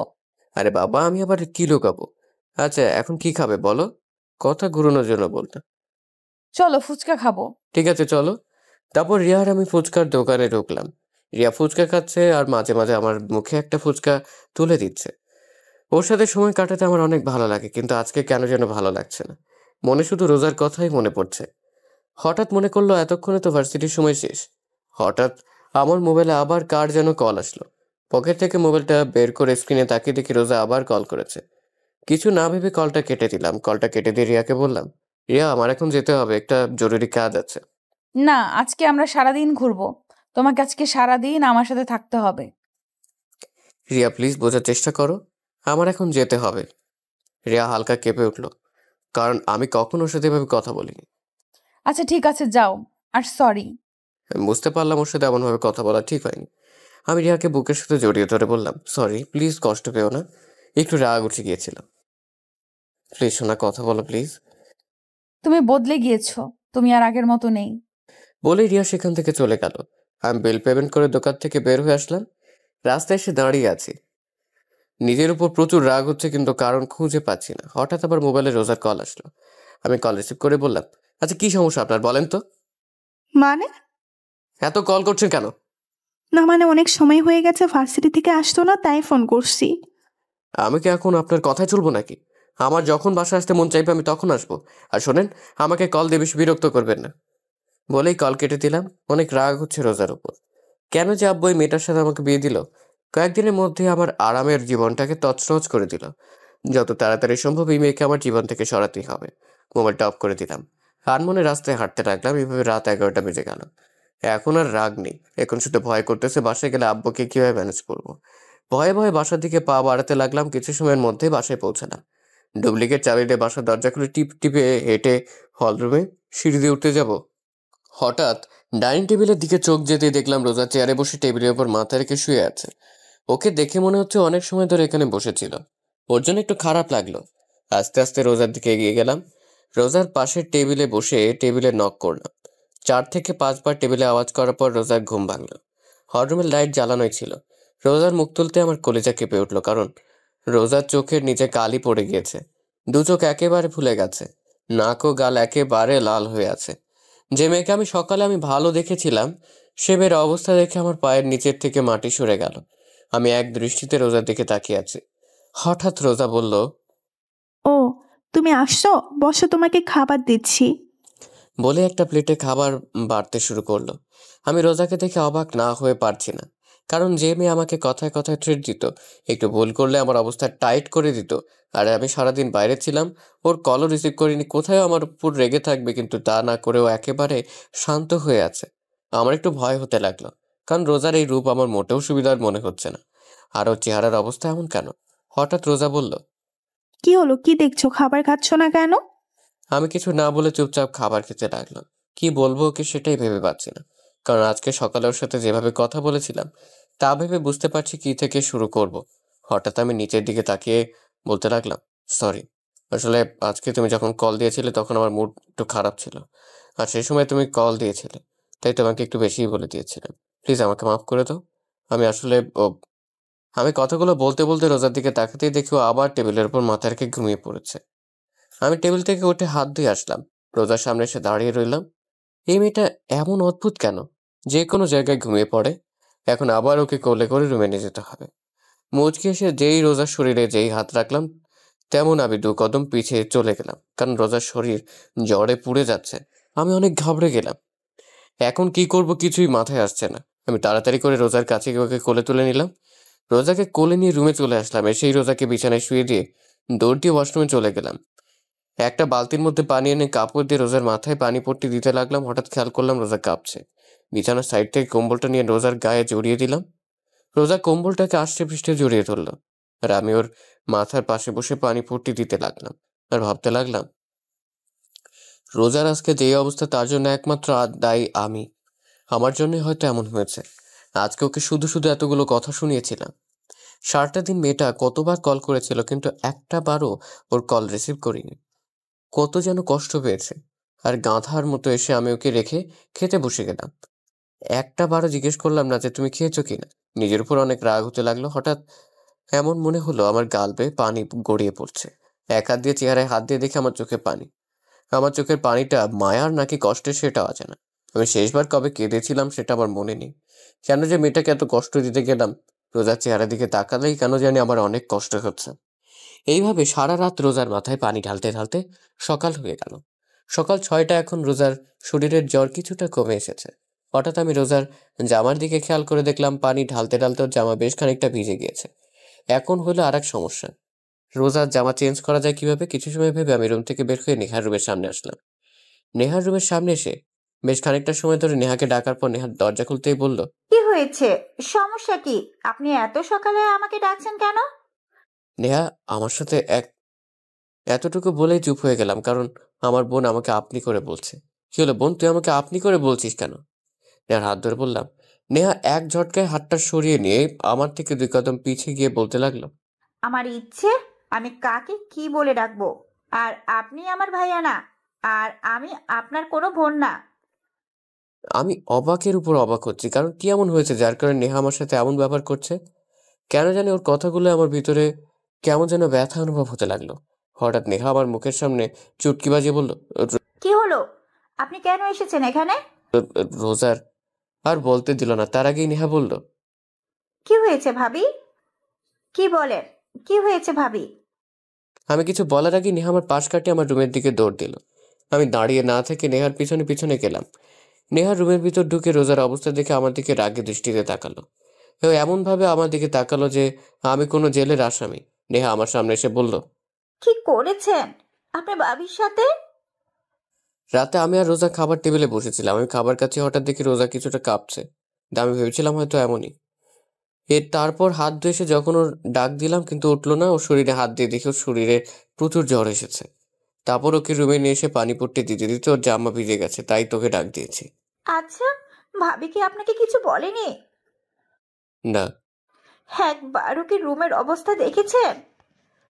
না, রুমে আবার কি হবে? এটুকু বলেই পুরো রুমের দিকে তাকাতেই দেখলাম আমার রুমটা এমন দেখাচ্ছে যে রুমের ভিতর কোনো বড়সড় টর্নেডো এসেছিল। রুমের প্রত্যেকটা জিনিস ভেঙে ফেলেছে, এমনকি খাটের উপর দেয়ালে আমার বড় একটা ছবি ঝুলানো ছিল সেটাও ভেঙে ফেলেছে। আমি নেহার দিকে তাকাতেই নেহা বলল, এগুলো সব আপনার জন্যই হয়েছে। আমি যেই কিছু বলতে যাব তার আগে নেহা আমাকে ধাক্কা দিয়ে রুম থেকে বের করে দিল। আমি রুমের বাইরে দাঁড়িয়ে ভাবতে লাগলাম রোজা কেন ভেঙেছে সবকিছু। ওর কল না ধরায় কি ও রেগে গিয়ে এগুলো করেছে নাকি অন্য কোনো কারণে? এভাবে কিছু সময় যাওয়ার পর নেহা রুমের দরজা খুললো। আমি রুমের বাইরেই দাঁড়িয়েছিলাম। নেহা আমার সামনে এসে বলল, ভাইয়া, কালকে যদি তুই ভাবির সাথে মিথ্যে কথা না বলতি তাহলে আজকে এমন হতো না। কালকে দুপুর থেকে ভাবি কিছু না খেয়ে বসেছিল তোর জন্য, আর তুই তুই বদলে গিয়েছিস ভাইয়া। বলেই নেহা চলে গেল। আমি চুপচাপ দাঁড়িয়ে থাকলাম, আর মাথায় শুধু একটা কথাই আসছে, তাহলে কি রোজা জানতো যে আমি ভার্সিটিতে না গিয়ে রিয়ার সাথে ঘুরতে গিয়েছিলাম, আর কাল থেকেও কিছু না খেয়ে বসেছিল? আর আমি নিজের প্রতি নিজের খুব রাগ হতে লাগলো। কিন্তু এত কিছু হয়ে যাওয়ার পরেও রোজা আমার সাথে রাগে কেন কথা বললো না? কেন? আমি রুমের ভিতর আসতে দেখলাম রোজা ঘুমিয়ে আছে। ও চেহারা একেবারে শুকিয়ে গিয়েছে, চোখের নিচে কালি জমে গিয়েছে। আমি গিয়ে রোজার পাশে বসলাম আর এক দৃষ্টিতে ওর চেহারার দিকে তাকিয়ে থাকলাম। সকাল 8টার দিকে রোজার ঘুম ভাঙলো। চেয়ে দেখে আমি ওর দিকে এক দৃষ্টিতে তাকিয়ে আছি। রোজা কিছু না বলে চুপচাপ আমার চোখের দিকে তাকিয়ে আছে। হঠাৎ রোজা বলল, কি হয়েছে, আপনি কাঁদছেন কেন? কেন যেন রোজার এই আপনি বলায় মনের মধ্যে কোনো কষ্ট লাগলো না। এমন মনে হচ্ছে আমি আপনি করে বলাই প্রাপ্য। আমি কিছু না ভেবে রোজাকে 2 হাত দিয়ে আমার বুকের সাথে চেপে ধরলাম। আমি আজ প্রথমবার রোজাকে নিজের ইচ্ছায় বুকের সাথে জড়িয়ে ধরলাম। রোজা একবারে চুপ হয়ে আছে, কিছুই বলছে না, এমনিও কোনো নড়াচড়াও করছে না। ওর এভাবে চুপ করে থাকা আমি মেনে নিতে পারছি না। প্লিজ আমাকে মাফ করে দাও। আমি কালকে তোমার সাথে মিথ্যে কথা বলতে চাইনি। ভয় ছিলাম যদি তোমাকে সত্যি কথা বললে যদি তুমি রাগ করতে, তাই এখন মনে হচ্ছে তোমাকে সত্যি কথা বলে দেওয়া উচিত ছিল। প্লিজ আমাকে মাফ করে দাও কালকে তোমার সাথে বাজে ব্যবহার করার জন্য। তোমাকে একটা কথা বলবো, তার সত্যি সত্যি উত্তর দিবে? বলো, কি জানতে চাও তুমি? তুমি কি রিয়াকে সত্যিই ভালোবাসো? বলতে এমন মনে হলো নিজের থেকে খুব কাছের কিছু একটা সরে যাচ্ছে। এমন মনে হচ্ছে আমি খুব বড় একটা ভুল করছি। আর আমাকে, আমার জন্য কি তোমার মনে কোনো ভালোবাসা নেই? আমি কি আমার জন্য তোমার মনে একটুও ভালোবাসা জন্মাতে পারিনি? কথাগুলো বলতে গিয়ে কান্না করে দিল। রোজার প্রশ্নের উত্তর আমার অজানা। আমি জানি না আমি রোজাকে ভালোবাসি নাকি ভালোবাসি না, কিন্তু ওকে ছাড়া কেন জানি আমার সময় কাটে না। ওর সাথে কথা না বললে আমার মনে কোনো শান্তি লাগে না। কেন যেন ওর পাগলামোগুলো আমার ভালো লাগতে শুরু করেছে। তাহলে কি আমি ওকে ভালোবেসে ফেলেছি? কিন্তু আমি তো ভালোবাসি রিয়াকে। আমাকে চুপ থাকতে দেখে রোজা বলল, কি হলো বলো, তুমি কি আমাকে একটুও ভালোবাসো না? জানি না। জানো, আমি কখনো কোনোদিন কোনো রিলেশনে জড়াইনি। আমার শুধু একটাই চাওয়া ছিল, আর তা হলো বিয়ের পর নিজের স্বামীকে ভালোবাসবো, স্বামীর সাথে চুটিয়ে প্রেম করব। যেন যখন কলেজে পড়তাম তখন আমার বান্ধবীরা প্রত্যেক দিন ওদের বয়ফ্রেন্ডদের সাথে ঘুরতে যেত। ওরা আমাকে প্রতিদিন বলতো যে আমি যাতে কোনো ছেলের সাথে রিলেশন করি, কিন্তু আমি করতাম না, কারণ ছোটো থাকতে আম্মু শিখিয়েছিল ইসলাম ধর্মে রিলেশন করা হারাম। তাই আমি ওদের বলতাম আমিও একদিন ঘুরবো আমার স্বামীর সাথে। জানো, আমি চাইলে আমার থেকে বড় আর না হলে আমার সমবয়সী কাউকে বিয়ে করতে পারতাম, কিন্তু আমার থেকে বয়সের ছোট ছেলেকে বিয়ে করার কারণ হচ্ছে তুমি যেন সবসময় আমার কথা শোনো। আমি তোমাকে সবসময় শাসনের উপরে রাখি, কারণ তুমি যেন আমার ভয়ে কোনো মেয়ের দিকে না তাকাও। কারণ আমি চাইতাম না যে আমার স্বামী আমাকে রেখে অন্য মেয়েকে ভালোবাসুক। কিন্তু আমি ভুল ছিলাম, আমার সব কিছু ভুল ছিল। আমি চুপচাপ চেয়ে আছি রোজার দিকে। কোনো ভাষায় খুঁজে পাচ্ছি না কি বলবো। ওর তো এখানে কোনো দোষ নেই, সব দোষ তো শুধু আমি করেছি। আমার জন্য শুধু শুধু কষ্ট পাচ্ছে। চিন্তা করো না, খুব তাড়াতাড়ি তোমাকে আজাদ করে দেব, তারপর তুমি আর রিয়া আরামে থাকতে পারবে। আমার জন্য তোমাদের কারোরই কোনো সমস্যা হবে না। আমি চুপচাপ মাথা নিচু করে খাট থেকে নেমে রুম থেকে বের হতে যাব, হঠাৎ রোজা পেছন থেকে বলে উঠল, শোনো। আমি পেছনে ফিরে নিচে তাকিয়ে আছি। Sorry and thanks. কেন? সেটা না হয় রহস্যই থাক। আমি রুম থেকে বের হয়ে আসলাম। কেন জানি মাথাটা প্রচণ্ড ব্যথা করছে। এমন মনে হচ্ছে এক্ষুনি মাথাটা ফেটে যাবে। রোজার বলা কথাগুলো বারবার কানে বেজেই চলেছে। হঠাৎ দেখলাম নেহা খাবার নিয়ে এখানে আসছে। আমার সামনে এসে খাবার প্লেটটা এগিয়ে দিল আর বলল, ভাই এটা ধর। কেন? ধরবা নাকি? আমি খাবারের প্লেটটা নেহার হাত থেকে নিতেই ও আমাকে জড়িয়ে ধরে কান্না করে দিল। আমি একটু অবাক হলাম, কারণ কিছু সময় আগেও আমার সাথে কথা বললো যেন আমি অপরিচিত কেউ। এখন আবার জড়িয়ে ধরে কান্না করছে। বুঝলাম না, সব মাথার উপর দিয়ে বাউন্সার যাচ্ছে। তোর আবার কি হলো? এমন মরা কান্না করছিস কেন? আর আমাকে জড়িয়ে ধরেছিস কেন? ছাড়। সরি। কেন? তোর সাথে বাজে ব্যবহার করার জন্য। আমি বুঝলাম তুই আমার সাথে এমন আচরণ করার কারণ কি, বুঝে বলতো একটু। আসলে কালকে ভাবি যথাসময়ে ডিউটিতে চলে গেল। কিছু সময় পর ভাবি আবার বাসায় আসলো, কিন্তু তখন তার চেহারা রাগে একেবারে লাল হয়েছিল। এমন মনে হচ্ছিল কারোর উপর রেগে আছে। তারপর কাকে যেন মোবাইলে কল করলো, কিন্তু প্রথমবার কল রিসিভ করতেই ভাবি রেগে গেল। তারপর আবার কল করলো। কয়েকবার রিং হওয়ার পর সেই ব্যক্তি কল রিসিভ করতেই ভাবি রেগে কথা বলল। কিছু সময় পর বুঝতে পারলাম ভাবি তোকে কল করেছে। কিছু সময় পর ভাবি আবার তোকে কল করলো, কিন্তু হঠাৎ কি যেন ভাবি কান্না করতে করতে রুমে চলে গিয়ে ভেতর থেকে দরজা বন্ধ করে দিল। ভাবিকে অনেক ডাক দিলাম, কিন্তু ভাবি দরজা খুললো না। এইটুকু বলেই জোরে জোরে শ্বাস নিতে লাগলো। আবার যে বলতে যাবে নেহা আমার দিকে তাকিয়ে। আমি রোজার ব্যাপারটা নিয়ে এত বেশি অবাক হয়নি যত অবাক হয়েছি নেহার কথা বলা দেখে। দু চোখ ড্যাব ড্যাব করে নেহার দিকে তাকিয়ে আছি। নেহা আমাকে এইভাবে ওর দিকে তাকিয়ে থাকতে দেখে ভ্রু কুঁচকিয়ে আমার দিকে তাকিয়ে বলল, ওই তুই এভাবে কি দেখছিস? বোন তুই ঠিক আছিস তো? কেন, আমার কি হবে? না মানে আমার মনে হচ্ছে তোর জিনের আসর লাগছে, কারণ তুই এত কথা বলা কোথা থেকে শিখেছিস? নেহা মুখ ফুলে বলল, সব সময় তোর ফাজলামি না করলে ভালো লাগে না? নেহার কথা শুনে জোরে জোরে হাসতে লাগলাম। আমার হাসি দেখে নেহা হেসে উঠল। ভাইয়া, এখন আর বেশি কথা না বলে ভাবির কাছে যা। ঠিক আছে। আর আব্বা আম্মু কি রোজার শরীর ভালো না তা জানে? আব্বু আম্মু তো বাসায় নেই। কেন, কোথায় গিয়েছে? গতকাল সকালে নানিদের বাসায় গিয়েছে, আর আজকে শুক্রবার, তাই কালকে চলে আসবে। ও ঠিক আছে, তুই নাস্তা করেছিস? ঠিক আছে বলেই চলে গেল। আমি আবার ঘুরে রুমের দিকে আসতে লাগলাম। রুমের সামনে এসে দেখলাম রোজা যা যা ভেঙেছিল তা পরিষ্কার করছে। আমি প্লেটটা খাটে রেখে রোজার পিছনে গিয়ে বললাম, কি করছো তুমি? হঠাৎ আমার কথা শুনে রোজা কিছুটা কেঁপে উঠলো। রোজা পিছনে তাকিয়ে বলল, কালকে তো এগুলো আমি ভেঙেছিলাম, তাই পরিষ্কার করছি। তুমি কি আমার সাথে ফাজলাম করছো? কেন, আমি আবার কি করলাম? কেন, তুমি জানো না তোমার শরীর খারাপ? হ্যাঁ, তারপর কেন এগুলো করছো? রোজা মুখের কোণে একটা হাসি দেখা ফুটে উঠলো। তাহলে এগুলো করবে কে? সেটা তোমার জানার প্রয়োজন নেই, তাই খাবার খেয়ে নাও। রোজা উঠে চুপচাপ গিয়ে খাটে বসে থাকলো। খাবার না খেয়ে আমার চেহারার দিকে তাকিয়ে আছে। আমি রোজার সামনে গিয়ে বললাম, কি হলো, খাবার খাচ্ছ না কেন? খাবার খেতে মন চাচ্ছে না। সেটা না হয় বুঝলাম, কিন্তু আপনার কেন খেতে মন চাচ্ছে না? জানি না। আমি খাবার প্লেট হাতে নিয়ে বললাম, ফাজলামি বাদ দেন, আর এখন চুপচাপ খাবার খাবেন। আমি আর কোনো কথা শুনতে চাই না। আমি রোজাকে খাইয়ে দিচ্ছি আর রোজা চুপচাপ খেয়ে যাচ্ছে। ওর চেহারা দেখে বোঝা যাচ্ছে ও এটাই চাইছিল, যে আমি ওকে নিজের হাতে খাইয়ে দিই। ভাইবেন না যে আমি আপনাকে ভালোবাসি তাই খাইয়ে দিচ্ছি। আমি চাই না আমার জন্য কেউ না খেয়ে থাক, তাই আপনাকে খাইয়ে দিচ্ছি। রোজা কিছুই বলল না, চুপচাপ খেয়ে যাচ্ছে। রোজাকে খাইয়ে জ্বরের ওষুধ খাইয়ে দিয়ে বিছানায় শুয়ে দিলাম। ও শুধু চুপচাপ দেখেই যাচ্ছে। পুরো রুম গুছানো শেষ হলো 12:30টায়।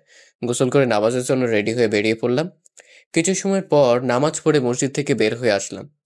এখন হলো আর এক সমস্যা, মাথা ব্যথা প্রচণ্ড বেড়ে গেছে। সারা রাত জেগেছিলাম, আবার সকালে নাস্তাও করিনি, পুরো শরীর ক্লান্ত লাগছে। কোনো রকমে বাসায় আসলাম, কারোর সাথে কোনো কথা না বলে চুপচাপ রুমে এসে শুয়ে পড়লাম। এক ঘুমে বিকাল 5টায় রোজার ডাকে ঘুম ভাঙলো। কি হলো, আর কত ঘুমাবে? ওঠো। আমি উঠে ওয়াশরুমে চলে গেলাম। ফ্রেশ হয়ে এসে আবার বিছানায় উপর শুয়ে পড়লাম। কিছুক্ষণ পর রোজা আবার রুমে আসলো খাবার নিয়ে। আমাকে আবার ঘুমিয়ে থাকতে দেখে আবার আমার কাছে এসে বলল, এই কি হলো, আবার ঘুমিয়ে পড়লে কেন? আমি উঠে বসলাম। প্লিজ দেখো, আমার ভালো লাগছে না, মাথা ব্যথা করছে, আমি এখন ঘুমাবো। ঠিক আছে, খাবার খেয়ে ঘুমিয়ে পড়ো। আমার এখন আবার খাওয়ার মুড নেই, আমি এখন ঘুমাবো, যেই শুতে যাব। ওই তোকে আমি শুতে বলছি। রোজার চিৎকার শুনে আমার ঘুমের স্বাদ মিটে গেছে। আমি বসে আছি আর রোজা আমাকে খাইয়ে দিচ্ছে। রোজাকে দেখে এমন মনে হচ্ছে ওর আর আমার মাঝে কিছুই হয়নি। ও যত পারছে স্বাভাবিক থাকার চেষ্টা করছে। কিছু সময় পর, এখন ঘুমাতে পারবো? ঘুমাও, তবে একটা কথা ছিল। কি? রিয়া কল করেছিল। কি? ভয় পেও না, আমি রিয়াকে আমাদের ব্যাপারে কিচ্ছু বলিনি। রোজার চোখের জল স্পষ্ট বোঝা যাচ্ছে। ও আর কিছু না বলে দৌড়ে রুম থেকে বেরিয়ে পড়লো। হঠাৎ মোবাইলটা বেজে উঠলো। খাটের কর্নার থেকে মোবাইলটা নিয়ে স্ক্রিন তাকিয়ে দেখি রিয়া কল করেছে। কেন জানি রিয়ার কলটা ধরতে মন যাচ্ছে না। মোবাইলটা অফ করে দিলাম। কনফিউজড হয়ে গেছি, আসলে আমি ভালোবাসি কাকে। ঘুম আর আসলো না। খাট থেকে নেমে ব্যালকনিতে গিয়ে বসে থাকলাম। রাতে খাবার খেয়ে রুমে বসেছিলাম, তখন রোজা আসলো। কোনো কথা না বলে লাইট অফ করে খাটে এসে আমার বুকের উপর মাথা দিয়ে শুয়ে থাকলো। রোজার এমন কাজে আমি বেশ অবাক হচ্ছি।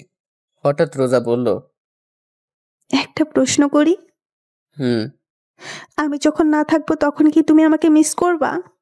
আমি কিছু বললাম না, চুপচাপ চোখ বন্ধ করে শুয়ে থাকলাম। ঘুমিয়ে পড়েছো? নিশ্চয়। রোজা শুধু ফুঁপিয়ে ফুঁপিয়ে কাঁদতে লাগলো।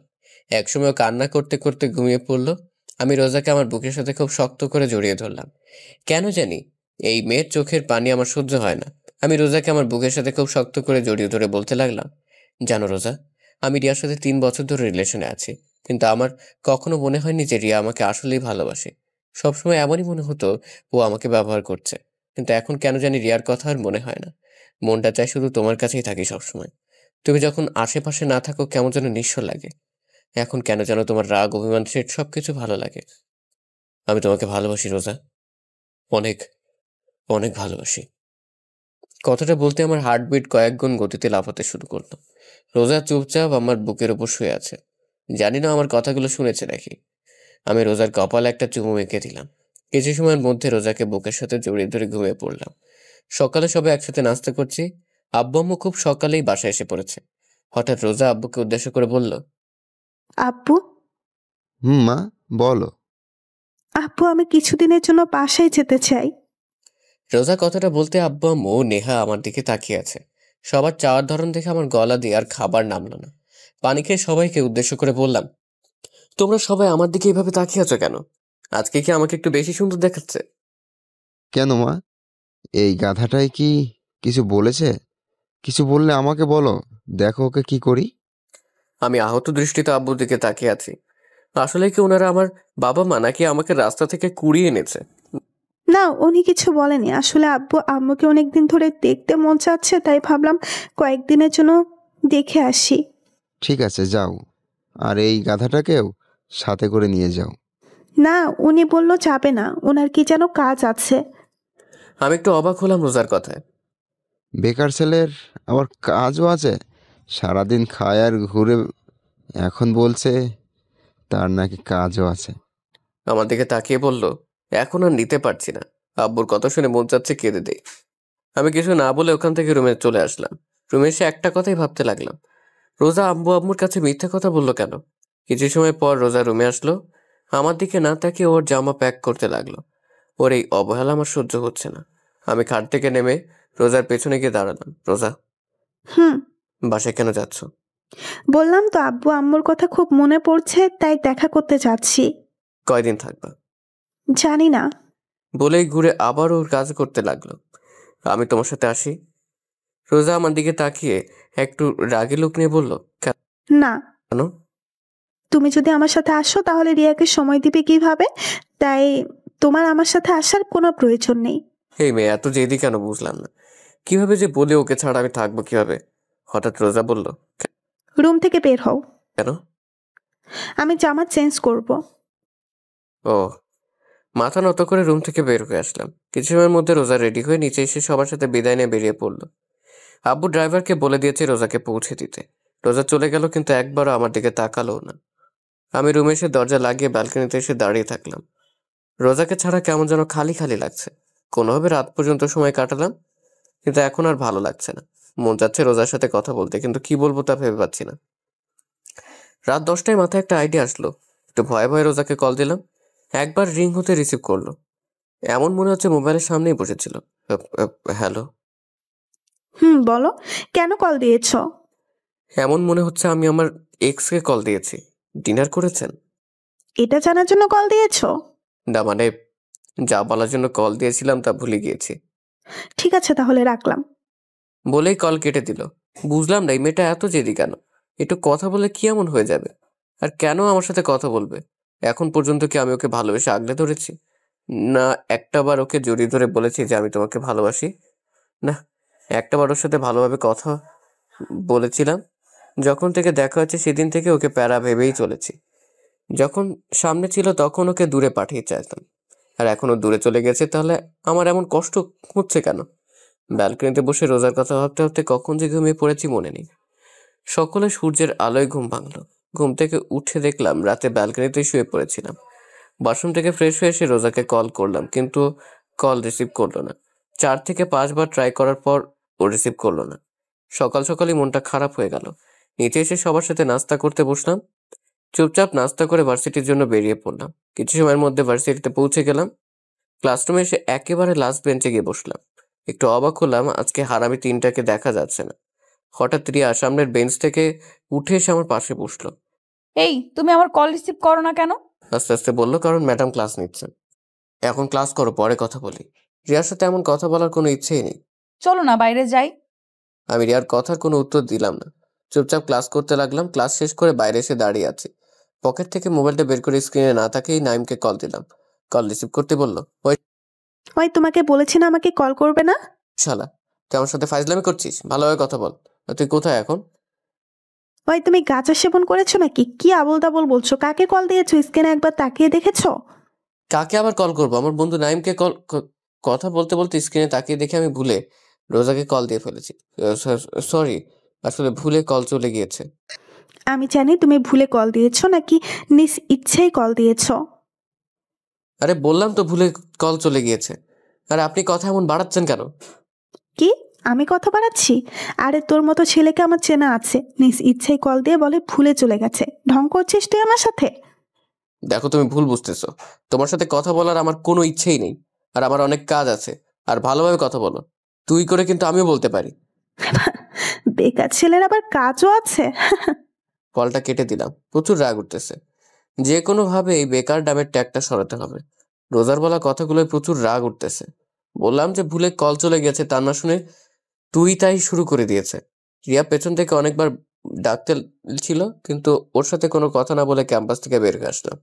এখন উদ্দেশ্য হচ্ছে চৌধুরী ইন্ডাস্ট্রিজ। কিছু সময়ের মধ্যেই পৌঁছে গেলাম। কোম্পানির ভিতরে ঢুকে আব্বুর কেবিনের দিকে যাচ্ছি। হঠাৎ আব্বুর পিয়ে শামসুল হক, বয়স 47 হবে, সামনে এসে বলল, আরে বাবা, কেমন আছো? উনি আমার বড়, তাই স্যার ডাকতে মানা করেছি। তাই উনি আমাকে বাবা বলে ডাকেন। আঙ্কেল, আমি ভালো আছি, আপনি কেমন আছেন? আর আব্বুকে কেবিনে? আমিও ভালো আছি। আর বড় স্যার তো এখন একটা ইম্পর্টেন্ট মিটিংয়ে আছেন। তুমি কেবিনে বসো, আমি বড় স্যারকে বলছি। আমি ওনার সাথে আর কোনো কথা না বলে মিটিং রুমের দিকে এগোচ্ছি। রুমের দরজা খুলে ভেতরে ঢুকে দেখলাম আব্বু আসলে অনেক ইম্পর্টেন্ট একটা মিটিং করছিল, কারণ অনেক লোক ছিল রুমে। সবাই আমার দিকে তাকিয়ে আছে। আব্বু, তোমার সাথে কথা ছিল। কেবিনে গিয়ে একটু ওয়েট করো, মিটিং শেষ পর্যায়ে। আব্বু, তোমার সাথে জরুরি কথা আছে। আব্বু একটু অবাক হলো, তারপর কিছু না বলে মিটিং রুম থেকে বের হয়ে তার কেবিনে আসলাম। আসতে আব্বু বলল, আপনার চরণ আমার কোম্পানিতে ফেলে আমার কোম্পানিটা ধন্য করে দিলেন। তুমি কি আমার সাথে মজা নিচ্ছ? আচ্ছা, বলো কি তোমার এমন জরুরি তলব, যার জন্য মিটিং রুমে থেকে নিয়ে আসলে? কিছুদিন আগে তুমি আমাকে যে অফারটা দিয়েছিলে সেটা কি এখনো আছে? কোনটার কথা বলতেছো? যেটা এখন তোমার মাথায় চলছে। আমার মাথায় এখন চলছে সেই 6 মাস আগের ঘটনা, যেটা তুমি অফিসের প্রথম দিনেই করেছিলে। 6 মাস আগে আমি কি এমন করেছিলাম? ফ্ল্যাশব্যাক। 6 মাস আগে আমি, নেহা, আব্বু আম্মু বসে সকালে নাস্তা করছিলাম। হঠাৎ আব্বু বলল, নীল। আমি খাবার খাওয়া বাদ দিয়ে আব্বুর দিকে তাকিয়ে আছি আর মনে মনে দোয়া করছি, কারণ আব্বু যতদিন আমাকে খাবার টেবিলে ডেকেছে কোনো না কোনো বাস আমি অবশ্যই পেয়েছি। হঠাৎ নেহা আমাকে হালকা ধাক্কা দিয়ে বলল, ওই ভাইয়া, কি ভাবছিস? বেশি কিছু না, আব্বু আমাকে কোনো বাস দিবে সেটা পরিকল্পনা করতেছে। কি বললি? না, কিছু না। নীল, আজকে তুমি আমার সাথে অফিসে যাইবা। ও, শুধু আজকেই? এটা কোনো ব্যাপার না। আজকেই না, শুধু প্রত্যেক দিন যেতে হবে। মার ডালা। আব্বু প্লিজ, এই অত্যাচার আমার উপর করো না। এক হলে আমার সাথে অফিসে চলো, আর না হলে আমার বন্ধুর মেয়েকে বিয়ে করো। বলেই আবার খাবার খেতে লাগলো। আমি তো তোমার সব বন্ধুদের চিনি, কিন্তু তাদের কারোর তো কোনো মেয়ে নাই, আর থাকলে তাদের বিয়ে হয়ে গিয়েছে। তুমি আমার এক বন্ধুকে এখন পর্যন্ত দেখোনি, কারণ ওরা এখানে থাকে না। এখন বলো, অত্যাচার সহ্য করবে নাকি বিয়ে করবে? আমি রাজি। কি, তুই বিয়ে করতে রাজি? আরে না, আমি আব্বুর সাথে অফিসে যেতে রাজি, কি আর করার, নাস্তা করে অফিসের জন্য রেডি হয়ে আব্বুর সাথে অফিসে আসতে হলো। অফিসে এসে আব্বু সবার সামনে একটা ঘোষণা করলো যে এখন থেকে এই কোম্পানির সব দায় দায়িত্ব আমার উপর। প্যারা। আব্বু আমাকে আমার কেবিন দেখিয়ে দিল। কেবিনে গিয়ে বসতে না বসতেই দরজায় শামসুল হক নক করলো। স্যার আসবো? আসেন। শামসুল হক ভিতরে আসতে আব্বু বলল, শামসুল সাহেব, আজ থেকে আপনি আমার ছেলের পিএ। ওকে সবকিছু ভালোভাবে বুঝিয়ে দিবেন। ঠিক আছে স্যার। আব্বু তুমি কি এখন কোথাও যাবে নাকি? বাসা যাচ্ছি তোমার আম্মুকে সময় দিতে। আমি? তুমি আমার কোম্পানিটাকে সময় দাও। 3টা ঘন্টা শামসুল হক মানে আমার পিএ আমার মাথা খাইলো। তারপর আমাকে সব বুঝিয়ে দিয়ে উনি চলে গেলেন। আর আমি এই সুযোগে আব্বুকে একটা মেসেজ করে অফিস থেকে পালিয়ে গেলাম। 2 দিন পর্যন্ত বাসায় না এসে হোটেলে থাকলাম, কারণ আম্মু বলেছিল আব্বু নাকি রেগে আছে। তাই আব্বু রাগ কমার পরেই বাসায় আসলাম। ভেবেছিলাম আব্বুর হয়তো বিয়ের কথাটা ভুলেই গিয়েছে, কিন্তু কিছুদিন আগেই আব্বুর কথা মতো আমার বিয়ে করিয়ে দিল তার বন্ধুর মেয়ের সাথে। বর্তমানে এখন খেয়াল হয়েছে আপনার? আপনি কি করেছিলেন? ও, ওটা তো ভুলে গিয়েছিল। এখন আমি আর সেই ভুল করার আর সুযোগ দিতে চাই না। আব্বু প্লিজ, এখন আমি ভালো হয়ে গেছি, ভালোভাবে সব দায়িত্ব পালন করব। আর ওদিনের জন্য সরি। একবার ভেবে দেখো, এটা কিন্তু অনেক বড় দায়িত্ব। এই বেকার নামের ট্যাগটা সরাতে আমি সব করতে রাজি। ঠিক আছে, তাহলে আমি মিটিংটা শেষ করে শামসুল সাহেবকে তোমার কথা বলে বাসায় চলে যাচ্ছি। ঠিক আছে। আব্বু চলে গেল। কিছু সময় পর শামসুল হক এসে আমাকে আগের মতো সবকিছু বুঝিয়ে দিতে লাগলো। সন্ধ্যা অফিস থেকে বের হলাম। আজকে দিনটা কেমন যেন লাগছে। আজকে থেকে আর কেউ আমাকে বেকার বলবে না, এটা ভেবে অন্যরকম ভালো লাগা কাজ করছে। রিক্সায় করে বাসায় আসলাম। বাসায় আসতেই কারোর সাথে কোনো কথা না বলে দিলাম এক ঘুম। রাত 10টায় ঘুম থেকে উঠলাম, ফ্রেশ হয়ে নিচে আসলাম। আব্বু আম্মু নেহাকে নিয়ে যেন হাসাহাসি করছিল, কিন্তু আমাকে দেখতেই সবাই চুপ হয়ে গেল। আম্মু উঠে আমার কাছে এসে বলল, আমার ছেলেটা এখন বেকার নয়, এত বড় হয়ে গিয়েছে আর আমি বুঝতেই পারলাম না। আম্মু কথাটা বলতেই সবাই আবার হাসতে শুরু করলো। আমার সাথে কি তোমরা মজা নিচ্ছ? এভাবে 1 সপ্তাহ পর আজকে আর অফিসে যেতে মন চাচ্ছে না, কারণ কাল সারা রাত রোজার কথা ভাবতে ভাবতে না ঘুমিয়ে কাটিয়ে দিয়েছি। সেই দিনের পর থেকে রোজার সাথে এখন পর্যন্ত আমার কোনো যোগাযোগ হয়নি। প্রতিটা মুহূর্তে ওর কথা মনে হয়, কিন্তু কথা বলতে পারি না, কারণ সব দোষ আমার। কিন্তু আব্বু আম্মু রোজার ব্যাপারে কোনো কথা বলছে না, কারণ কি? ব্যালকনিতে দাঁড়িয়ে এগুলো ভাবছিলাম। হঠাৎ পেছন থেকে নেহা বলল, ভাইয়া নাস্তা করবি না? আম্মু ডাকছে। তুই যা, আমি আসছি। নেহার দিকে ঘুরে বললাম। নেহা আমার সামনে এসে আমাকে জড়িয়ে ধরে বলল, ভাইয়া তুই কি কোনো ব্যাপার নিয়ে আপসেট? না, কেন, কি হয়েছে? কিছুদিন ধরে দেখছি তুই কেমন যেন মনমরা হয়ে আছিস। তুই যদি আমার সেদিনের কথার জন্য কষ্ট পেয়ে থাকিস, তাহলে আমাকে মাফ করে দে। ওরে আমার পাগলি বোন রে, আমি কি একবারও বলেছি আমি কোনো ব্যাপার নিয়ে আপসেট? পাগলি, এত বেশি বুঝিস কেন? সত্যি তো তুই কোনো ব্যাপার নিয়ে আপসেট না? না। তাহলে একটা কথা বলি। এতক্ষণ যাবত তো বকবক করেই যাচ্ছিস, এখন একটা কথা বল, আবার পারমিশন লাগে? আয় না, আজকে বিকেলে কোথাও ঘুরতে যায়। আমি নেহার কথা শুনেও না শোনার ভান করে দৌড়ে রুম থেকে বের হয়ে নিচে চলে আসলাম। আর নেহা আমার পেছন পেছন দৌড়ে চলে আসলো। আব্বু আগে অফিসে চলে গিয়েছে, তাই আমি, আম্মু আর নেহা একসাথে নাস্তা করছি। নেহা বকবক করেই যাচ্ছে। আম্মুকে কিছু বলো না প্লিজ। আম্মু ওকে বলো না আমাকে ঘুরতে নিয়ে যেতে। আমাকে তোদের ভাই বোনের ঝগড়ায় জড়াইবি না, তোদেরটা তোরাই সমাধান কর। তুই আমার সাথে যাবি কেন? তোর বয়ফ্রেন্ডের সাথে যা। শোন, আমার কোনো বয়ফ্রেন্ড নেই, আর বিয়ের আগে রিলেশন করা হারাম। আর বিয়ের পর আমার স্বামীর সাথে ঘুরবো, তখন আর তোকে বলবো না। এখন বল, নিয়ে যাবি নাকি না? নেহার কথাটা শুনতেই রোজার কথা মনে পড়ে গেল। ও পাগলি মেয়েটাও তো আমাকে প্রত্যেক দিন এই একই কথাই বলতো, কিন্তু আমি তখন ওর কথায় কোনো মূল্য দিতাম না। ওই ভাইয়া, কি ভাবছিস? বল না, নিয়ে যাবি নাকি? আচ্ছা ঠিক আছে, নিয়ে যাব। এখন আমার মাথা না খেয়ে খাবার খা। বিকেলে আসর নামাজ আদায় করে বাড়িতে আসলাম। তারপর নেহাকে নিয়ে ঘুরতে বের হলাম। নেহার সাথে ঘুরতে ঘুরতে রাত 8টা বেজে গেল। হঠাৎ নেহা বলল, ভাইয়া অনেক ক্ষুধা লেগেছে, রেস্টুরেন্টে চল। কি আছে, চল। নেহাকে নিয়ে একটা রেস্টুরেন্টে আসলাম। রেস্টুরেন্টে গিয়ে এক টেবিলের দিকে আমার চোখ আটকে গেল, কারণ রিয়া একটা ছেলের সাথে বসে আছে। আমি নেহাকে নিয়ে অন্য পাশ দিয়ে ঘুরে এসে রিয়াদের পেছনে টেবিলে বসলাম। এখান থেকে ওদের কথা স্পষ্ট শোনা যাচ্ছে। আমি নেহাকে বললাম, খাবার অর্ডার করতে। হঠাৎ রিয়া যা বললো তার জন্য মোটেও প্রস্তুত ছিলাম না, কারণ আবির, তুমি আমাকে কবে বিয়ে করবে? পাশের ছেলেটাকে বলল, দেখো রিয়া, আমাকে আর কিছুদিন সময় দাও, আমি এখন একটু টেনশনে আছি। দেখো আবির, আমাকে ধোকা দিও না, কারণ আমার পেটে আমাদের দুইজনের সন্তান আছে। প্লিজ যা করার তাড়াতাড়ি করো। রিয়ার কথা শুনে আমার মাথায় বাজ পড়ল। এই মেয়ের জন্য আমি রোজাকে এখন পর্যন্ত আমার বউ হিসেবে গণ্য করলাম না। ওর জন্য রোজাকে এত ভালোবাসার পরেও ওকে বলতে পারলাম না যে আমি তোমাকে ভালোবাসি রোজা। মনটা চাচ্ছি মেয়েকে কষে কয়টা থাপ্পড় দেই, তারপরেও রাগটাকে চেপে ধরলাম শুধু নেহার জন্য। তারপর খাবার অর্ডার করলাম, আর আমার পেট রিয়ার কথা শুনেই ভরে গিয়েছে। কিছু সময় পর নেহাকে নিয়ে বাসায় চলে আসলাম। বাসায় আসতেই সোজা আমার রুমে চলে আসলাম। মাথা প্রচুর গরম হয়ে আছে। রাগ কমাতে না পেরে সোজা ওয়াশরুমে চলে এসে শাওয়ার ছেড়ে ভিজতে লাগলাম। ০.৫ ঘন্টা যাবৎ ভেজার পরেও মাথা ঠান্ডা হচ্ছে না। রাগটা কন্ট্রোল করতে না পেরে সোজা দেওয়ালে ৪-৫টা ঘুষি মারলাম। হাতের প্রচণ্ড ব্যথায় মাথা কিছুটা ঠান্ডা হয়েছে। ঘন্টাখানেক ভেজার পরে ওয়াশরুম থেকে বের হয়ে আসলাম। বাম হাতটা প্রচণ্ড ব্যথা করছে, কিন্তু বোনের কষ্টের কাছেই হাতের ব্যথা কিছুই না। হঠাৎ মনে হলো আমি তো পকেট থেকে মোবাইল, মানি ব্যাগ কিছুই বের করিনি। মাথাটা আবার নষ্ট হয়ে গেল। প্রচুর জিদ নিয়ে পকেট থেকে মোবাইলটা বের করলাম। মোবাইলটা হাতে নিয়ে দেখি একেবারে ভিজে গিয়েছে। মনে আল্লাহর নাম নিতে নিতে পাওয়ার বাটন ক্লিক করতে দেখলাম মোবাইল এখন পর্যন্ত বেঁচে আছে। মানে মোবাইলটা ওয়াটারপ্রুফ ছিল, তাই কিছু হয়নি। জামা কাপড় চেঞ্জ করে মোবাইলটা হাতে নিয়ে রোজাকে কল করলাম, কিন্তু আমার যে সুন্দর ভাগ্য, মন চাচ্ছে মোবাইলটাকে সুন্দরভাবে শরীরের প্রচণ্ড শক্তিতে ফ্লোরে এমনভাবে ছুঁড়ে মারি যেন শালায় টুকরো টুকরো হয়ে যায়। কিন্তু কি করব, এটা রোজার দেওয়া প্রথম গিফট। এত বড় কোম্পানির মালিক, অথচ আমার মোবাইলে ব্যালেন্স শেষ। এক বালতি কষ্ট নিয়ে রেহার রুমে আসলাম। নেহা, তোর মোবাইলটা একটু দে তো। কেন? একটু দরকার আছে। নেহার কোনো কথা না বলে মোবাইলটা আমার দিকে বাড়িয়ে দিল। রোজার নাম্বারে ৫-৬ বার কল করলাম, কিন্তু ওর মোবাইল বন্ধ বলছে। শেষ ফেরা আর কোনো উপায় না পেয়ে আব্বু আম্মুর রুমে চলে আসলাম। আম্মু আসবো?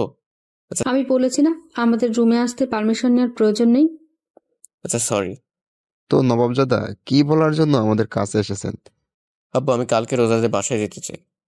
আব্বু আম্মু চোখ বড় বড় করে আমার দিকে তাকিয়ে আছে। কি হলো, তোমরা এভাবে তাকিয়ে আছো কেন?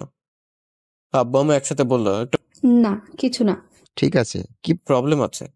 কি প্রবলেম? ও আমি তো রোজাদের বাসা চিনি না। ও ঠিক আছে, আমি তোমাকে অ্যাড্রেস সেন্ড করে দিব। ঠিক আছে। আব্বু আম্মু রুম থেকে বের হয়ে চলে আসলাম। মাথাটা প্রচন্ড ব্যথা করছিল, তাই ঘুমিয়ে পড়লাম। সকালে ঘুম থেকে উঠে বাম হাতের দিকে তাকিয়ে দেখলাম হাতটা কিছুটা ফুলে গিয়েছে। তারপরও ব্যথাটাকে হজম করে নিয়ে ফ্রেশ হয়ে নাস্তা করে সবার থেকে বিদায় নিয়ে রওনা দিলাম নারায়ণগঞ্জ টু খুলনার উদ্দেশ্যে। সকাল 11টা ড্রাইভ করছিলাম, হঠাৎ মোবাইলে রিয়ার কল আসলো। প্রচুর বিরক্তি নিয়ে ওর কলটা কেটে দিলাম। এক এক করে ৬ বার কল করলো, আর ৬ বারে আমি ওর কলটা কেটে দিলাম। হঠাৎ আবারও কল দিল, এবার ওর কলটা রিসিভ করতে বললাম। রিসিভ করতে রিয়া বলল, হ্যালো, শোনো, প্লিজ কল কেটে দিও না। প্লিজ আমার কথাটা একবার শোনো। বলো। নীল, কালকে আমি তোমার রেস্টুরেন্টে দেখেছিলাম, আর এটাও জানি তুমি আমার আর আবিরের সব কথা শুনেছো। আমি তোমাকে একটা কথা বলতে চাই, আমি তোমাকে আসলেই অনেক ভালোবাসতাম, কিন্তু 1 বছর আগে আমার বোনের বিয়েতে আবিরের সাথে আমার প্রথম দেখা হয়। তারপর ওর সাথে কথা বলতে বলতে ওকে অনেক ভালোবেসে ফেলি। কাল রাতে আবির ওর বাবা মা আর আমার বাবা মার সাথে আমাদের সম্পর্কের কথা বলে, আর তারা রাজি হয়ে যায় আমার আর আবিরের বিয়ের জন্য। আর কিছুদিন পর আমাদের বিয়ে। প্লিজ নীল, আমাকে মাফ করে দাও, আমাকে ভুলে যাও। আমি জানি তুমি আমাকে অনেক রিয়া, 1 মাস আগে আমার বিয়ে হয়ে গিয়েছে। আমার কথা শুনতেই রিয়া একদম চুপ হয়ে গেল, কোনো আওয়াজ হচ্ছে না। আমি আর কোনো কিছু না বলে কলটা কেটে দিলাম। প্রায় 10 ঘন্টা জার্নি করে অবশেষে খুলনা পৌঁছালাম। সন্ধ্যা 6টা, রোজাদের বাড়ির সামনে দাঁড়িয়ে আছি। ভিতরে ঢুকতে কেমন যেন ভয় লাগছে। বেশি কিছু না ভেবে কলিং বেল বাজালাম। কিছু সময় পর রোজা এসে দরজা খুলে দিল। রোজা আমাকে দেখতেই ভূত দেখার মতো চমকে উঠল, আর আমি রোজাকে দেখে একটু অবাক হলাম, কারণ ওর চেহারা একেবারে শুকিয়ে আছে। কি হলো, এমনভাবে তাকিয়ে আছো কেন? তুই এখানে কেন? আমি এখানে কেন মানে? রোজা যেই কিছু বলতে যাবে তার আগে ভিতর থেকে রোজার আব্বু বলে উঠল, রোজা মা, কে এসেছে? রোজা কিছু বলতে যাবে তার আগেই আমি রোজাকে পাশ কাটিয়ে ভিতরে চলে আসলাম, কারণ রোজা হয়তো এই জন্মে আমাকে বাসার ভিতরে ঢুকতে দিবে না। রোজা আমার পিছন পিছন আসছে আর আমার 14 গোষ্ঠী উদ্ধার করছে। হলরুমে এসে দেখলাম রোজার আব্বু আম্মু সোফায় বসে আছে। রোজার বাবা আমাকে দেখতেই বলল, আরে বাবা নীল, কেমন আছো? আসসালামু আলাইকুম আঙ্কেল আন্টি। আমি ভালো আছি, আপনারা কেমন আছেন? ওয়ালাইকুম সালাম।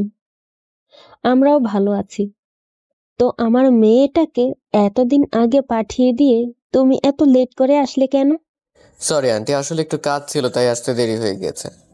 আর ছেলেটা মাত্র আসলো, ওকে একটু রেস্ট করতে দাও। ঠিক আছে, রোজা মা যা নীলকে রুমে নিয়ে যা। রোজা আমার পিছনে দাঁড়িয়েছিল। পিছনে ঘুরে রোজার দিকে তাকিয়ে আমি ভয় পেয়ে গেলাম, কারণ ও ভ্রু কুচকিয়ে আমার দিকে তাকিয়ে আছে। ওর আম্মুর কথা শুনতে আমার কাছে এসে রাগে লোক নিয়ে বলল, ঠিক আছে আম্মু, আমার পেছন পেছন আসেন। রোজার সামনে সামনে হাঁটতে লাগলো আর আমিও পেছন পেছন আল্লাহর নাম নিয়ে হাঁটতে লাগলাম। না জানি এই মেয়ে আমার কি অবস্থা করে। যেই লুক নিয়ে তাকিয়েছিল না জানি কি হয়। কিছু সময় পর রোজা একটা রুমের ভিতরে ঢুকলো। আমি রুমের ভিতর ঢুকতে রোজা আমাকে ধাক্কা মেরে ফ্লোরে ফেলে দিল। ও বাঘো! চিৎকার করতেও দিল না, তার আগেই ও আমার মুখ চেপে ধরে বলতে লাগলো, চুপ, একদম চুপ, চিৎকার দিবি না, চিৎকার করলে একেবারে মেরে ফেলবো। একেবারে রেগে গিয়ে ওর চোখ লাল বর্ণ ধারণ করেছে। আর এইদিকে আমার অবস্থা গলা কাটা মুরগির মতো। ফ্লোরে পড়ার সময় আমার বাম হাত কোমরের নিচে ছিল আর ফ্লোরে পড়তে অবস্থা টাইট। হঠাৎ রোজা খেয়াল করলো আমার চোখ দিয়ে পানি পড়ছে। তারপরে আমাকে না ছেড়ে আমার বুকের উপর বসে 2 হাত দিয়ে আমার গলা টিপে ধরলো। আমি না পারতেছি বলতে আর না পারতেছি সহ্য করতে। হঠাৎ রোজা বলতে লাগলো, তুই এখানে কেন এসেছিস? তোর সাথে আমার আর কোনো সম্পর্ক নেই। তুই এক্ষুনি এই বাসা থেকে বের হয়ে যাবি, না হলে তোকে একেবারে মেরে ফেলবো। যা তোর প্রেমিকার কাছে যা, এখানে এসেছিস কেন? কথাগুলো বলতে বলতে রোজা নিজেই কেঁদে ফেললো। রোজার অবস্থা দেখে বুঝতে পারলাম ও প্রচুর অভিমান করেছে, সাথে রেগেও আছে। ও এখন পর্যন্ত আমার গলায় টিপ দিয়ে রাখছে। এখন আমার দম প্রায় বন্ধ হয়ে আসছে। হঠাৎ রোজা আমাকে ছেড়ে দিয়ে আমার উপর থেকে উঠে ব্যালকনিতে চলে গেল। হয়তো ও চোখের পানি লুকোনোর চেষ্টা করছে। রোজা আমাকে ছাড়তেই আমি গলা ধরে কাশতে লাগলাম, আর হাতের ব্যথা বলার মতো না। কিছু সময় পর আমি উঠে ব্যালকনির দিকে আসলাম। ব্যালকনিতে আসতে দেখলাম ও ফ্লোরে বসে কান্না করছে। আমি রোজার কাঁধে হাত রাখতেও কিছুটা কেঁপে উঠল। সরি, জানি একটা সরিতে আর সবকিছু ঠিক হয়ে যাবে না, তারপরেও বললাম, তোর শরীর খ্যাতাই আগুন, হাত সরা আমার শরীর থেকে। রোজা উঠে রুম থেকে বাইরে চলে গেল। বুঝতে পারলাম ও প্রচুর পরিমাণে অভিমান করে আছে। এত সহজে ওর এই অভিমান ভাঙা সম্ভব না।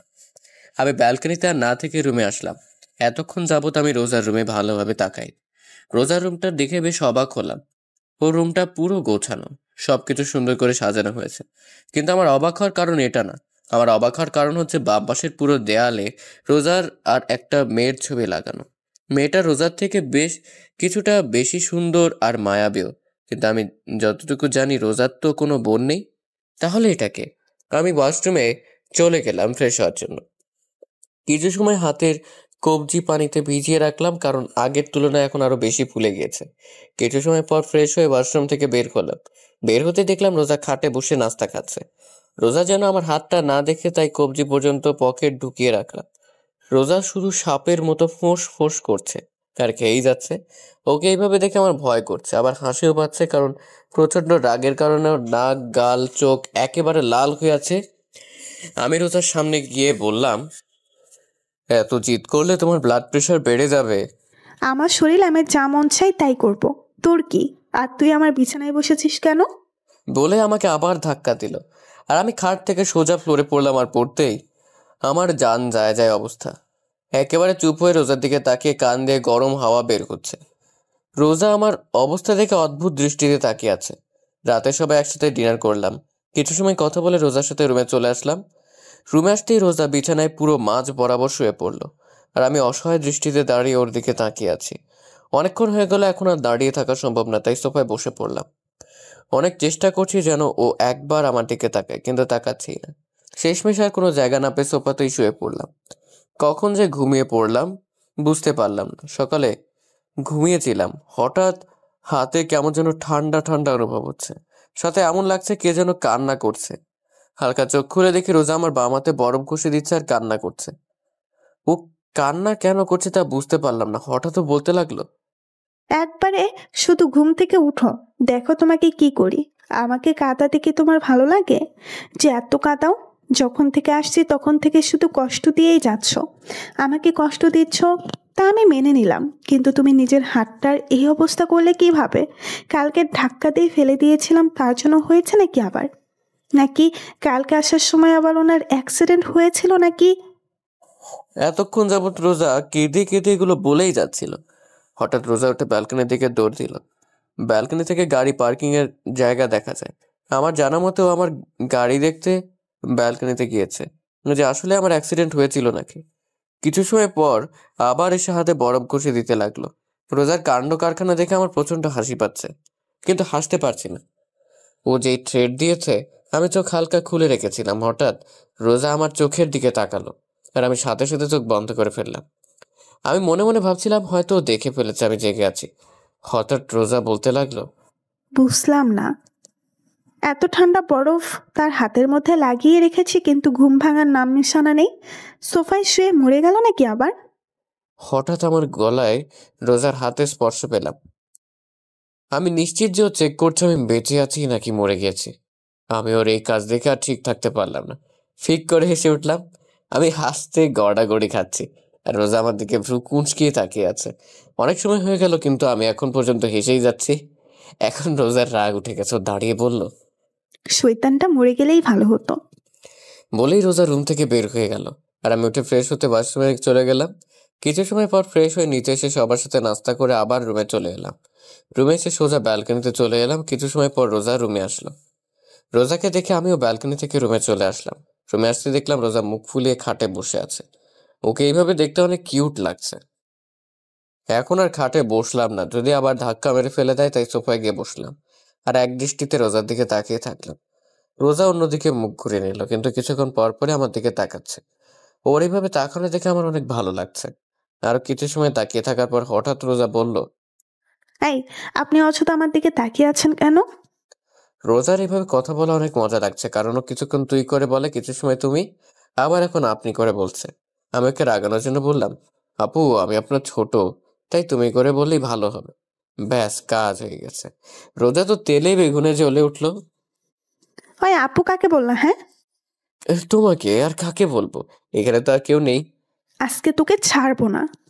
বলেই কার থেকে নেমে এসে আমার সামনে দাঁড়িয়ে আমার টি শার্টের কলার ধরে টেনে তুলে বলল, আমি তোর বোন লাগি গুত্তা? বউকে বোন বলতে তোর লজ্জা করে না?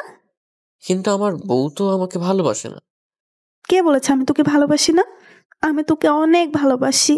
সত্যি? রোজা লজ্জায় লাল হয়ে গেল, আমার থেকে সরে গিয়ে ব্যালকনিতে চলে গেল। আমি রোজার পিছন পিছন ব্যালকনিতে চলে আসলাম। রোজা এক মনে আকাশের দিকে তাকিয়ে আছে। আমি রোজার পাশে দাঁড়িয়ে বললাম, সরি। কেন? আপু বলার জন্য। রোজা কিছু বলল না।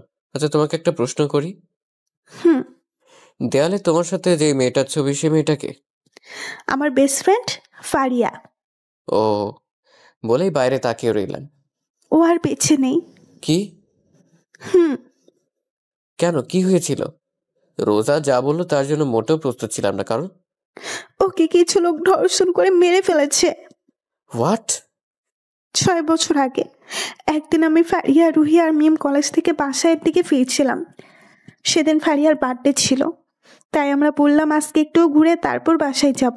আর আমরা তাই করলাম। 4 জন একসাথে রাস্তায় হাঁটতে লাগলাম আর একে অপরকে পছাতে লাগলাম। রাস্তাটা একটু নিরিবিলি ছিল, তত একটা মানুষ ছিল না। হঠাৎ করে ফারিয়া বলল, দোস্ত তোরা আইসক্রিম খাবি? একটা শর্ত আছে। কি?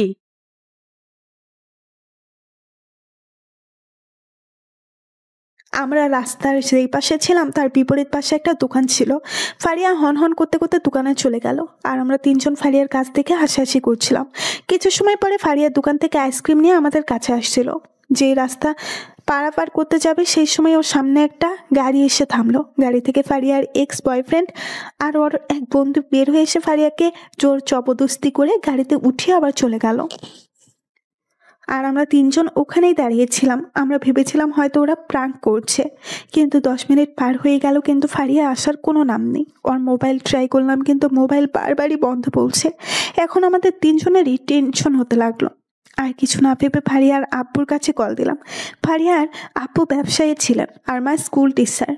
কয়েকবার কল রিসিভ করলো। তারপর তাকে পুরো ঘটনা খুলে বললাম।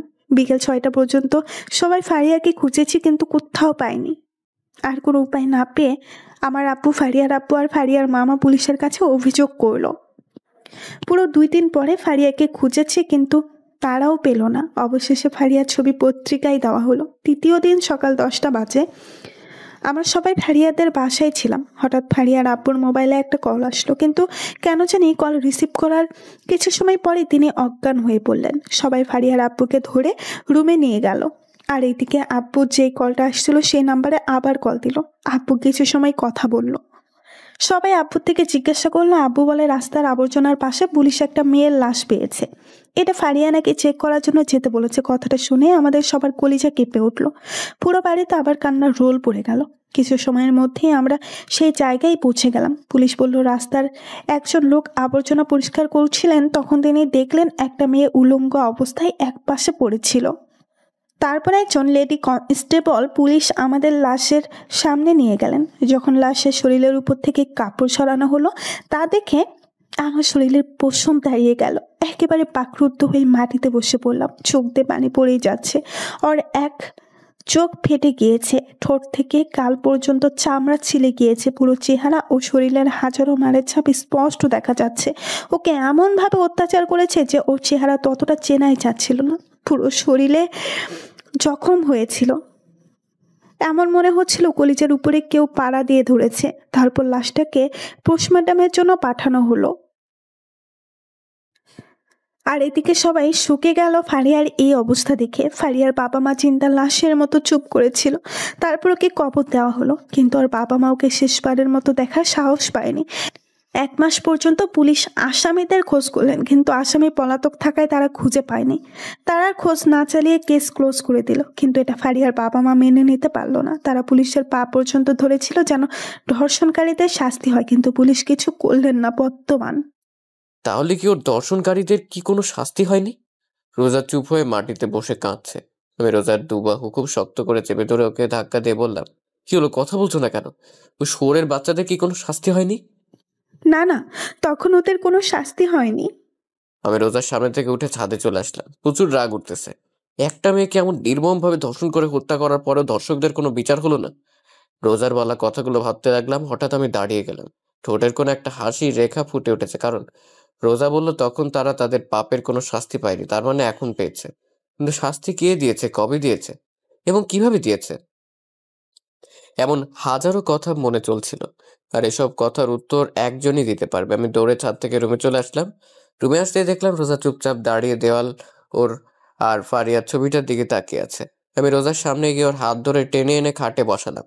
ও চুপচাপ আমার দিকে তাকিয়ে আছে। আমি ওর সামনে ফ্লোরে হাঁটু গেড়ে বসে বললাম, তুমি বলছো তখন ওরা ওদের পাপের শাস্তি পায়নি, তার মানে কি এখন পেয়েছে? রোজা মাথা দুলিয়ে হ্যাঁ বলল। কিভাবে পেয়েছে আর কে দিয়েছে?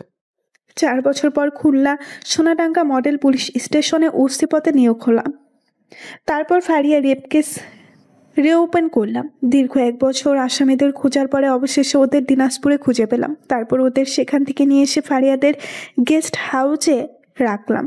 আর এসব কিছুতেই সাহায্য করেছে আমার 4 জন ফ্রেন্ড। আসামি ছিল 3 জন। ওদের 2 ঘন্টা যাবত 3rd ডিগ্রি টর্চার করার পরে ওরা সত্যি কথা বলে দিয়েছিল যে ওরা 2 দিন একটানা ফারিয়াকে ধর্ষণ করেছিল। তারপর ওকে মেরে রাতে আবর্জনার কাছে ফেলে দিয়ে ওরা পালিয়ে যায়। লাগাতার 4 দিন ওদের টর্চার করা হলো। টর্চার করার সময় ওরা শুধু ওদের মেরে ফেলার জন্য অনুরোধ করত। তারপরের দিন কোর্টে ওরা যে ফারিয়া রেপ করেছে তার এভিডেন্স পাঠিয়ে দিলাম। কোর্ট থেকে ওদের মৃত্যুদণ্ডের আদেশ আসলো। তারপর মাঝ রাস্তায় সবার সামনে ওদের ক্রস ফায়ার করে মেরে ফেলা হয়, যেন পরের বার আর কোনো মেয়ের ধর্ষণ করার কথা কেউ ভাবতেও না পারে। তো ফারিয়ার বাবা মা খুশি হয়নি যে তার মেয়ের ধর্ষণকারীদের শাস্তি হয়েছে?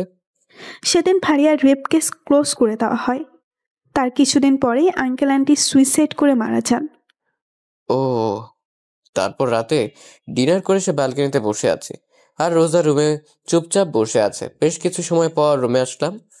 বিছানার এক পাশে দাঁড়িয়ে বললাম, একটা কথা বলি। কি? আজকে বিছানায় শুই প্লিজ। না, বিছানায় জায়গা নেই, তুমি সোফায় গিয়ে ঘুমাও। প্লিজ, সোফায় শুইতে ভালো লাগে না, প্লিজ আজকে বিছানায় শুই। ও, আপনার বিছানায় ঘুমানোর কোনো প্রয়োজন নেই, এখন আপনি আসতে পারেন, আমার অনেক ঘুম পেয়েছে। বলেই রোজা শুয়ে পড়লো। বুঝলাম না এই মেয়ে এত জিদি কেন। একরাশ হতাশা নিয়ে সোফায় শুয়ে পড়লাম। অনেকক্ষণ যাবৎ ঘুমানোর চেষ্টা করছি, কিন্তু ঘুম আসছেই না। হঠাৎ রোজা বলল, কেউ যদি চায় বিছানায় এসে ঘুমাতে পারে, আমি কিছু মনে করব না। আমি শুনেও চুপচাপ চোখ বন্ধ করে শুয়ে আছি। কি হলো, কথা কানে যায়নি? বললাম কেউ যদি চায় বিছানায় এসে ঘুমাতে পারে। এবার গলার আওয়াজটা শুনে মনে হচ্ছে হালকা রেগে গেছে। তারপর আমি চুপ করে রইলাম।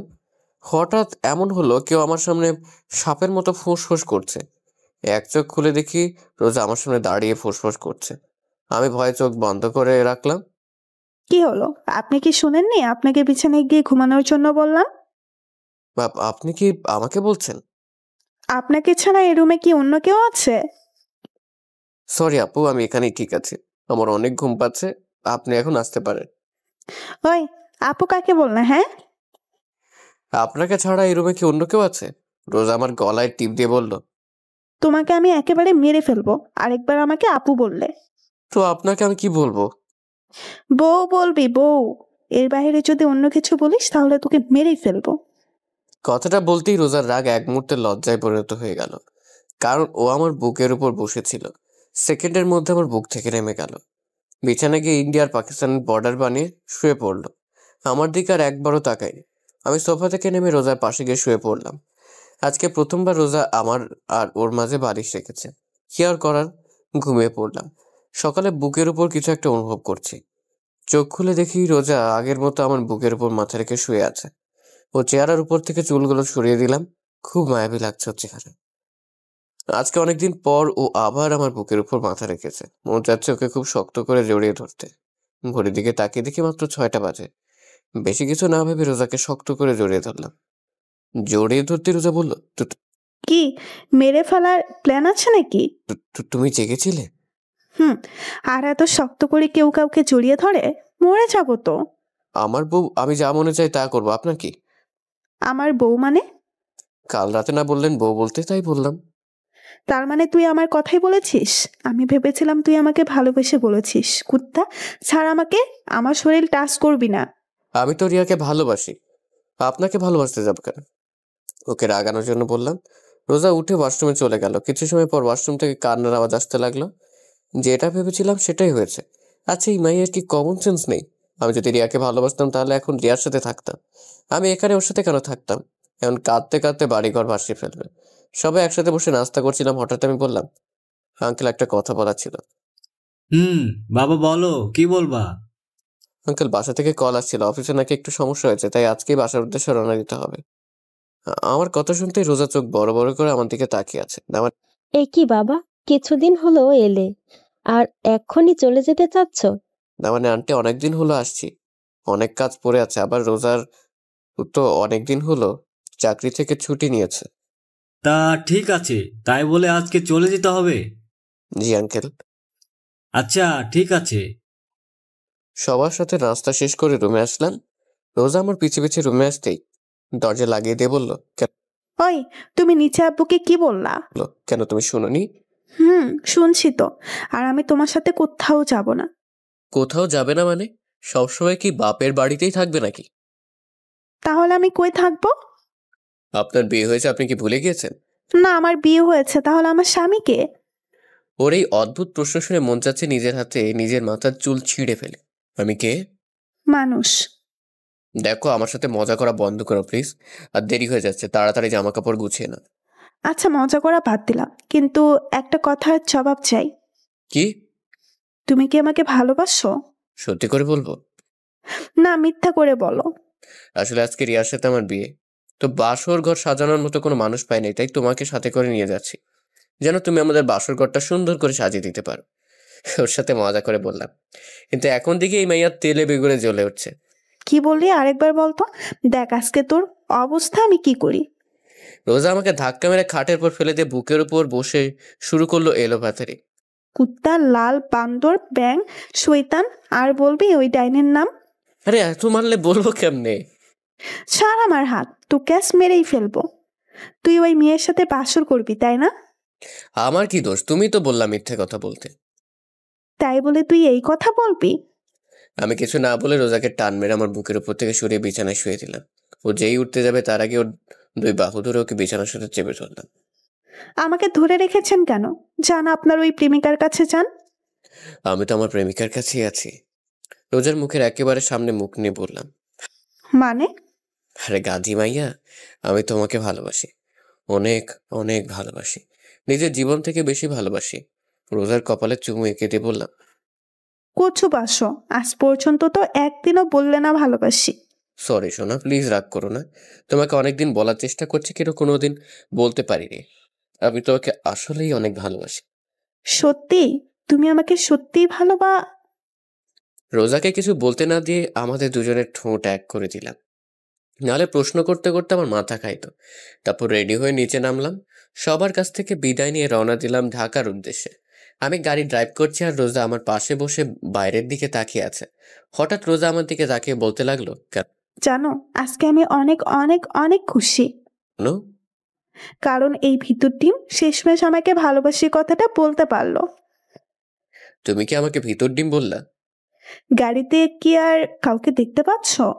আমি কিছুই বললাম না, চুপচাপ ড্রাইভ করতে লাগলাম। আমার বাবুটা কি রাগ করছে? আমি কোনো কথা বলছি না। রোজা জায়গা থেকে উঠে আমার গালে চুমু দিয়ে বলল, কথা বলো, না হলে কিন্তু কেঁদে ফেলবো। এটাই তো পারো, কিছু হলেই ব্যা ব্যা করে নাকের পানি চোখের পানি এক করে দাও। ওকে রাগ হাসিনো বললাম। রোজা বন্দুক বের করে বাম হাতে রেখে বলল, বুঝলাম না, এই মাইয়া কি সবসময় বন্দুক সাথে করে নিয়ে ঘুরে নাকি? কি যেন বললা? আমি শুনতে পাইনি, আরেকবার বলো তো। কই না তো, কিছু বলিনি। না মানে আমার মনে হলো কিছু বলেছো। সারা রাস্তা এইভাবেই খুনসুটি ঝগড়া করতে করতে পার করে দিলাম। বাসায় পৌঁছতে পৌঁছতে রাত হয়ে গেল। ফ্রেশ হয়ে ডিনার করলাম, তারপর সবার সাথে কিছুক্ষণ কথা বলে রুমে এসে পড়লাম ঘুমানোর জন্য। আগের মতো আজকে রোজা আমার বুকের উপর মাথা রেখে একে অপরকে জড়িয়ে ধরে ঘুমিয়ে পড়লাম। কিছুদিন পর বাসায় এক পার্টির আয়োজন করা হয়। পার্টিটা ছিল সবাইকে জানানোর জন্য যে রোজা হচ্ছে চৌধুরী বাড়ির বউ। কথাটা শুনে সবাই খুশি হয়, সাথে কিছু মানুষ অবাকও হয়। আর তারা হচ্ছে আমার প্রিয় হারামি বন্ধুরা রিয়া আর ওর হাজবেন্ড। কিছুদিন পর রাতে রোজার আমি ব্যালকনিতে বসেছিলাম, হঠাৎ রোজা আমার কাঁধের উপর মাথা রেখে বলল, শোনো। বলো, কি বলবে? ভাবতেছি পুলিশের চাকরি ছেড়ে দিব। কেন? তোমার সাথে তো ঘুরতে পারি না, চাকরি ছেড়ে দিয়ে সারাদিন তোমার সাথে ঘুরবো, মজা করব, প্রেম করব। মায়ের একটাও মাটিতে পড়বে না যদি চাকরি ছেড়ে দেওয়ার কথা আরেকবার বলো। কেন? তুমি আমাকে ভালোবাসো নাকি পুলিশের চাকরিকে? আমি তোমাকে সব থেকে বেশি ভালোবাসি, কিন্তু একটা কথা আছে। রোজা মাথা ঘুরিয়ে আমার দিকে তাকিয়ে বলল, কি? আমি রোজার কানে কানে বললাম, পুলিশ হওয়া আমার ছোটবেলার শখ ছিল। তাই? এইভাবে চলছিল আমাদের সংসার। 7 বছর পরে আজকে অফিস থেকে একটু তাড়াতাড়ি আসলাম। বাসা আসতে আমার মেয়ে দাদির কোল থেকে নেমে আব্বু আব্বু বলতে বলতে আমার উপর ঝাঁপিয়ে পড়ল। রোজা একটা প্রিন্সেস জন্ম দিয়েছে। কোলে তুলে গালে চুমু দিয়ে বললাম, আমার প্রিন্সেসটা আজকে সারাদিন কি কি করেছে? কথা বলে, আগে আমার চকলেট দাও। আমি পকেট থেকে একটা চকলেট বের করে নীলার হাতে দিলাম। আমার মেয়ে চকলেট পেয়ে আমার পুরো চেহারা আদর করে বলে দিল, পুরো রোজার মতো হয়েছে। আমি নীলাকে নিয়ে রুমে এসে ওকে খাটে বসিয়ে দিলাম। আম্মু তুমি বসে চকলেট খাও, আমি একটু ফ্রেশ হয়ে আসি। ঠিক আছে। নীলাকে খাটে বসিয়ে ফ্রেশ হতে গেলাম। অল্প কিছু সময়ের মধ্যে ফ্রেশ হয়ে ওয়াশরুম থেকে বের হয়ে এসে দেখি নীলা চকলেট খেতে খেতে দুগালে মেখে ফেলেছে। আমি খাটে শুয়ে নীলাকে আমার বুকের উপর বসিয়ে বললাম, প্রিন্সেস, আজকে তোমার আম্মুর আসতে একটু লেট করছে না? এক জায়গাতেই ভালো হয়েছে, এখন তোমার আম্মু থাকলে আমার সাথে ঝগড়া করতো, কারণ তোমার আব্বুর জন্য চকলেট আনি নাই। নীলা হাসতে লাগলো। আসলেই রোজা যদি জানতে পারে তাহলে আমাকে এই ডায়লগই দিত। দুজনেই হাসতে লাগলাম। হঠাৎ সাপের মতো ফোঁস ফোঁস আওয়াজ হতে লাগলো। আমরা দুজন হাসি বন্ধ করে দরজার দিকে তাকিয়ে দেখি রোজা দাঁড়িয়ে আছে আর সাপের মতো ফোঁস করছে। নীলা চুপচাপ আমার কোল থেকে নেমে রোজার কাছে গেল। রোজা ওকে কোলে তুলে নিয়ে ওর গালে চুমু দিয়ে বলল, আম্মু, তোমার আব্বু কি আমার ব্যাপার নিয়ে কথা বলছিল? নীলা মাথা ঝুলিয়ে হ্যাঁ বলল। আচ্ছা ঠিক আছে, তুমি নিচে দাদুর সাথে খেলা করো। নীলা কোল থেকে নেমে আমার দিকে তাকে একটা হাসি দিয়ে দৌড়ে রুম থেকে বের হয়ে গেল। রোজা দরজা লাগিয়ে আমার সামনে এসে বলল, কি বলছিল আমার নামে? ওই কিছুই বলি নাই। আমি কিন্তু শুনেছি। সরি শোনা, আজকে তোমার জন্য চকলেট আনিনি। সমস্যা নাই, 20টা কিস করলেই হয়ে যাবে। এর কম করলে হয় না? একটাও কম না। সমস্যা নেই, আমি রাজি আছি। রোজাকে কোলে নিয়ে বিছানায় শুয়ে দিয়ে ওকে আদর করতে করতে হারিয়ে গেলাম ভালোবাসার মায়া জালে। প্রতিদিন ভালোবাসার নতুন নতুন গল্প পেতে চ্যানেলটি সাবস্ক্রাইব করে পাশে থাকা বেল বাটনে ক্লিক করুন।